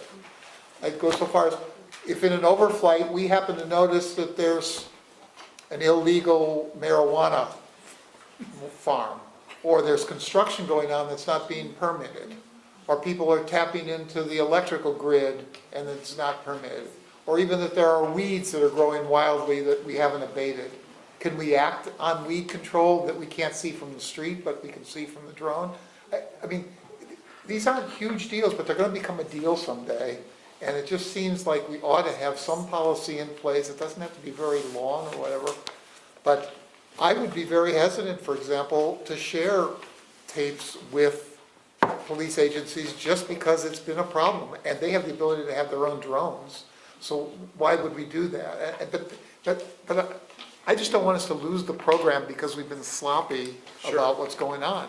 Well, you know, so to give you a sense though, some of that, we did fly, the only mission I'm aware of that we did on law enforcement request was a missing person who had some suicidal tendencies. And we didn't find the person, but we used the drone out along the Baylands area to look for that individual. And, you know, it made a lot of sense. I mean, somebody's got suicidal tendencies, you don't know if they're armed, they're a danger to anyone else around them, certainly a danger to themselves. But I'd rather use a drone to look for them. Maybe they're incapacitated. You know, you're going to find them before they die. So, you know, those are things. I know when you'd ask me some of the questions. You know, I like allowing the commanders to have latitude over different decisions. You know, I think they got good judgment, or else we wouldn't have promoted them. So there's always got to be that flexibility as well. To, you know, what Chief Long said, the SOGs. You know, I have captains that will say, you know, we don't have an SOG for that. I said, well, that's why we pay you to be a captain. You know, you got to use this thing because you're the one that makes that determinant. You know, at the time of the call, because you can't think of everything, but we are trying to tighten up some of the things that we're doing. So, you know, I'm sensitive to that. But the only comment we ever put in the newspaper that had to do with we may be able to do missions with law enforcement was immediately, you know, ACLU was what does that mean, right? Because anytime you see law enforcement, you got their detractors that are there for whatever reason. And I would encourage you in your policy to make sure that there's a procedure in place that whenever, using the discretion that you've given people, the drones are used for support of another agencies, that there's a very rapid reporting system so that, you know, you and the deputy chief know that that's been done, and you can inform the board if you think it's appropriate. But people should understand that the minute they authorize the use of the drone for non-fire district purposes, that there can and will be extra scrutiny on that. And it means you got to write a report right away that this is what we did and this is why we did it. So that it doesn't become a sub rosa way of doing stuff for other agencies that they couldn't get away with doing on their own. Sure. Well, you know, trying to make this towards the public safety model. I mean, so far, even the conference that we have is focused towards fire because it's different, right? So in law enforcement, they use the word survey. For us, we say it's situational awareness. You know, it's maybe somewhat the same thing, but it's different based on how we use it. Well, you know, some people would say we're surveying them, when in fact, no, we're trying to figure out how to solve a problem. But words are important, you know, and I think that we should not use the word surveillance. And we don't. And we should not say that there's an equivalency between surveillance and situation awareness. Now, one is designed to just go out and scoop up a bunch of information. What we're doing is focused. You know, we have a mission to perform. There's a particular incident that we're looking at, and what we're trying to do is enhance the ability of the incident commander to know what's going on. That's the purpose of doing this. You know, we're not out there looking for marijuana plants and illegal construction and stuff like that. We're there in response to a particular mission, is my view. No, great. Peter, I just want, if we did see something, that does impact the fire district. I mean, the fire marshal might have something to say about it. So I think there's even an issue, though, could we ourselves use it for some sort of enforcement procedure? And I just think we should be prepared for that. Right. I agree with your point. I'm just saying it's not, we're also law enforcement to some extent. Oh, I never want to go there. Well, the fire marshal is enforcing the laws. I mean, call it what you want, but Yeah, I'll call it something else, but I'm not going to call it law enforcement. You know, Code. the minute Well, I As soon think as you start talking I think about to me- plain view observations, it could be an issue. Well, I think Is that right, our lawyer? Yeah, I mean, this is a brand new area of law. It's really interesting. This stuff is Right. evolving all the time, but Dangerous things. to Director Bernstein's point, I think, you know, if we're looking at the policy, these are things we have to keep in mind, and that's why we're here. And by the way, there is an attorney with Myers-Navi that specifically deals with this stuff, Chris, Yeah. who we've been dealing with. Okay. So Harold, my big thing would be that this just, like, make it a fluid document. Yeah, it's So that never so gonna that- be done. Because It's, things are evolving, All the right? time. And there's gonna probably be case law or whatever on this at some time in the future. So Sadly, we there need to will be be. very Okay. cognizant and make sure this evolves. Yeah, let's keep moving along. We Okay. dealt with 22, 23 President's Report. I don't really have anything to say except some things that'll come up perhaps when we talk about on the information, the matrix thing. Reports, requests, liaison committee reports of directors, let's roll them all together. Rob? I just have a few. May 2nd, I attended the town hall meeting involving either the bike bridge or the tunnel that they were doing. I attended the meeting there and kind of sat at a few tables and listened to some of the interactions. It looks like they're going to go for a tunnel, but that doesn't necessarily mean that Stanford's going to pay for a tunnel, but it's one of the options that they have. And that's all. Well, tomorrow I'm going to be attending the JPA meeting, our pre-medical JPA meeting, and I had solicited questions from our community members, and I got one response from Bill Whitmer, who's a council member, and I think I cleared up what his question was. And then there's a LAFCO meeting. Do you want Chuck to go to the LAFCO meeting? Are you planning on going to Are you planning to go to LAFCO meeting on Wednesday at 2:30? no, I wasn't going to. It's the middle of the day. Is it okay for Rob to go? Yeah, I mean, it's for members only. It's not for, I'm not a LAFCO member. Well, they're going to, there's an alternate position that'll be coming up. The alternate's resigning. He's left his position up Yeah. in South City, but, yeah, but again, I go to the CSDA meetings, which they appoint the 3 of the LAFCO members. You're welcome to go. I don't go to it because LAFCO, again, it's only the people who are appointed go, as far as I know. Well, one of the things that we found in our meeting with the Special District, Colleen, was it? Colleen, that's correct. Is that She who you said- have, Colleen Haley? Yep, Yeah, that's, she said one of the things you guys really need to do is to up your game in terms of interacting with the LAFCO members. And so I would take advantage of the fact that we've got both Chuck and Rob who know different people on that committee and encourage you to work together to broaden our base.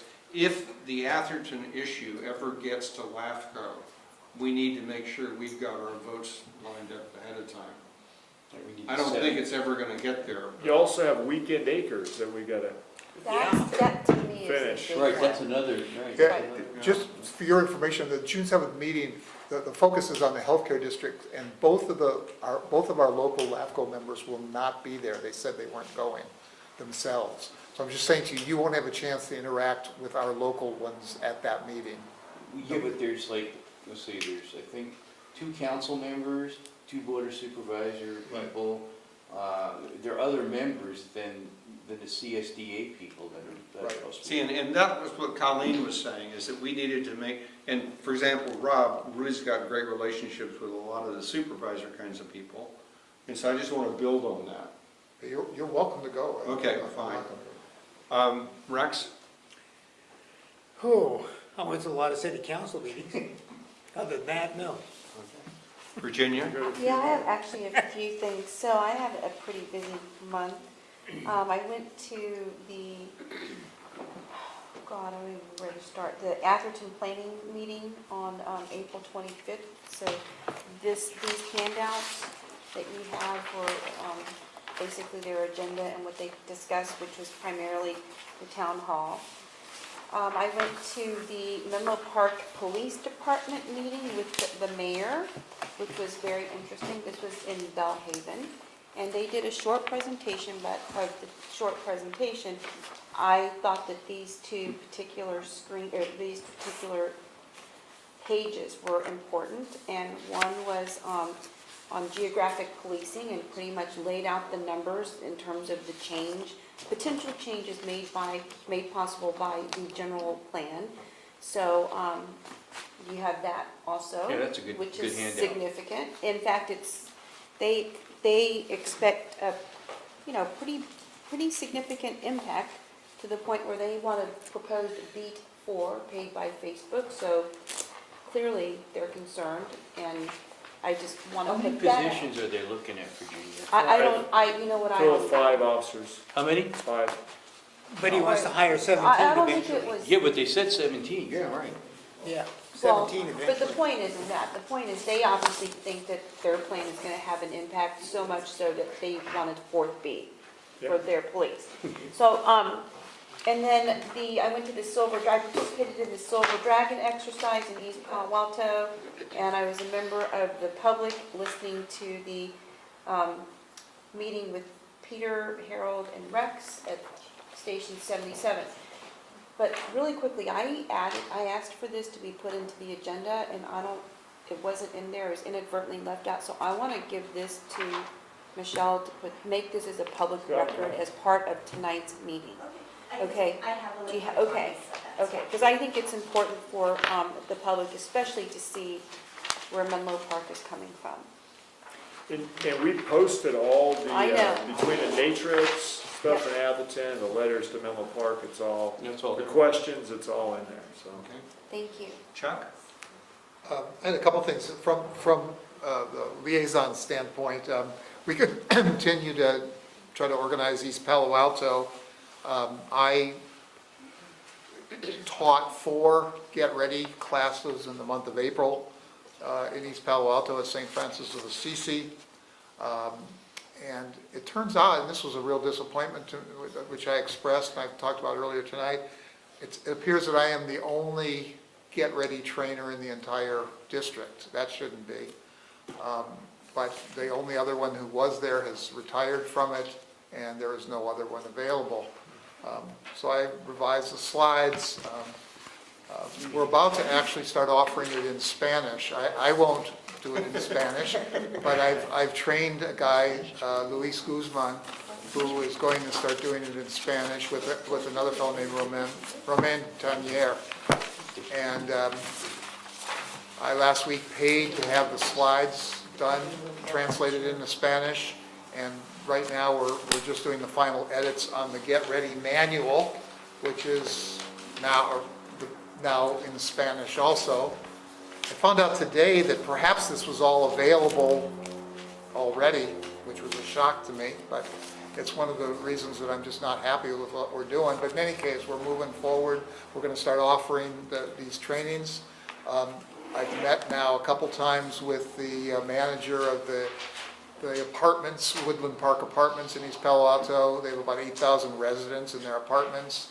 And I'm going to train their 43 resident managers, 2 or 3 of them who are capable of training in Spanish, and we're going to give them the materials, and they in turn are going to train all the people in all the buildings there.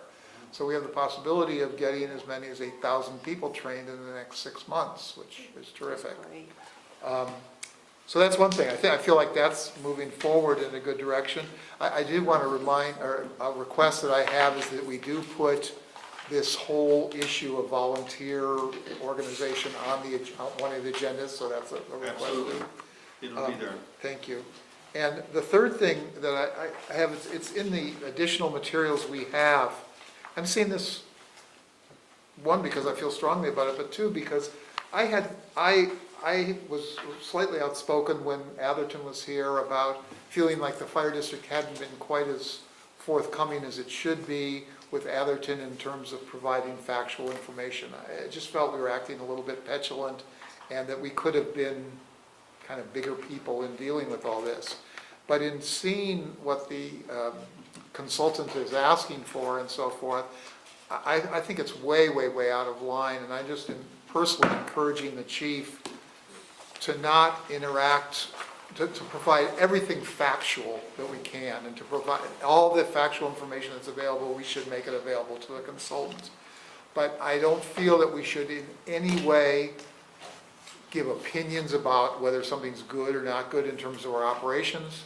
We should not, I believe, read their report or disagree with it or take issue with it, because if it's factually wrong, we should correct the facts. But whatever, if they decide that they want to do something, I think they're free to decide whatever they want.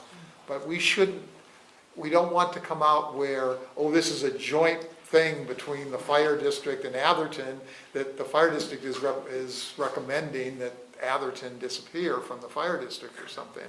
So it's going to get, I mean, I feel like if I were an attorney, I'd be saying, be careful of how this information gets used, because people have slick ways of pulling you in and using your own information against you. And you're very sophisticated at that. I'm not worried about it. Well, I think it's actually good because you have Director Crawley listening next to you. And, again, I know Director Carpenter made comment earlier. We did meet with Matrix. Chief Long was there. We were very careful. Obviously, we have legal counsel advising us as well. And I'm concerned about those speculative questions that we would, same thing, I agree with you, don't touch those, because I'm not going to do that. That's their job, and I mean, even if they wanted to do something operationally that you felt was appropriate in some ways, you should charge them for gathering that information. We're not there to help people do something without being reimbursed for it. Probably a reasonable expert fee would be $1,000 an hour, and when you propose it, they'll probably go away right away. Well, I think it's important for Virginia to hear these things too, because I think the feedback to the council members through the liaison is going to be important. I mean, your sentiment is shared, I know, by myself, Chief Long, Director Carpenter at the very least, in having met and prepared for the meeting with the consultant. And we did too, so we front-loaded information to them. And the questions that they sent us were sent, within about 24 hours before the meeting. So I made it clear too that we weren't going to be responding to those questions, with no time to do any preparatory work. And many of those questions have already been answered by the information we provided. Yeah, exactly, and that's what we need to do. And we basically said to them, we will provide you, if you ask us a question and we have the information, we will give it to you. If we don't have it, we can't give it to you. And we recorded, just so you know, we recorded the first meeting. So that should be available hopefully pretty soon. Visually or You mean What's the that? one with Matrix? Matrix, Audio? we actually put an audio recording, we have an audio recording of that meeting. Because I want to hear that. Yeah. I mentioned this just because, again, some of my comments previously might have implied that I don't think in the way that I just expressed myself, but. Well, that is true. I do support, we are an independent agency. We should cooperate I supported Rob's idea that we share the city gate information a little bit more, and I think, again, we reacted in some ways that just weren't as dignified as they should have been. Well, But I would emphasize the word think in that, because, that's your perception. I know, I'm only speaking for myself. Yeah. But- The fact is that, with respect to Atherton, we provided them with everything they asked for, except the one question that we didn't have the information was, how much do you spend in Atherton? And Atherton cannot answer that question with respect to their neighborhoods. And Anna Eshu, who's stuck her finger in this, can't answer it with respect to the federal government. So there was nothing petulant about our response. We gave them what they asked for, and George chose to make an issue out of the fact that we couldn't answer that one question. And our failure to answer that question was not petulance, it was we did not have that information. Again, I'm not arguing with the substance of what we did, I'm arguing with the style. I just think that the style, at this point, that it sounds like we're doing it in the right way, so. Yeah, and again, we met with their vendor. I think it was a very fair, good meeting. We had a good exchange. We were honest about what we could answer and the things that we said that we'd given them. It was their job to go in there and, retrieve information, so. And they were very forthcoming in terms of, we met with both the president and the project manager, and they had just come from a meeting with the town manager.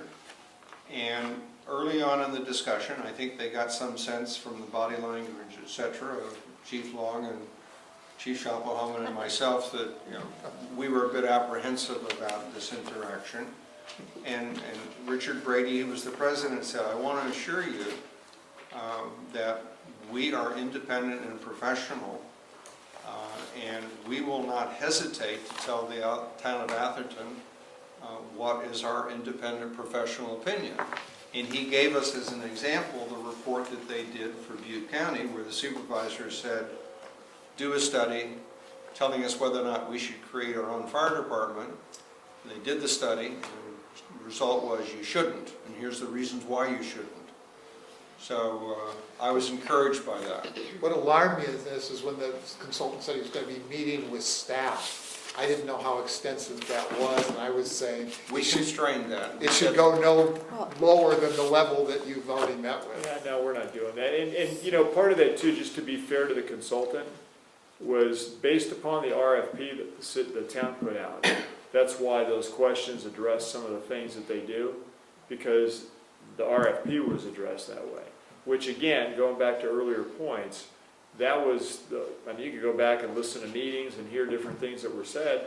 That was not going to be the point of this study. Well, then why is it in the RFP? So I have a question regarding Atherton. From that meeting, from the planning meeting that I attended, I put out 3 to 4 potential agenda items for the June 5th meeting. Have we gotten a response from them as to potential agenda items that they No. also want? No. So will you continue to follow up with? Yeah, I George have. There's a on that? letter in your packet from George. No, I know. That's the last correspondence that I've received. Yeah, so we just need to continue. Yeah, that. which I mean, part of I that could also ask- part of that correspondence, which I almost had whiplash from because it happened so fast, was the response back to the letter that we didn't respond to right away, so we could think about what it is that we wanted to say and not be reactionary. Again, not trying to make this a tit for tat.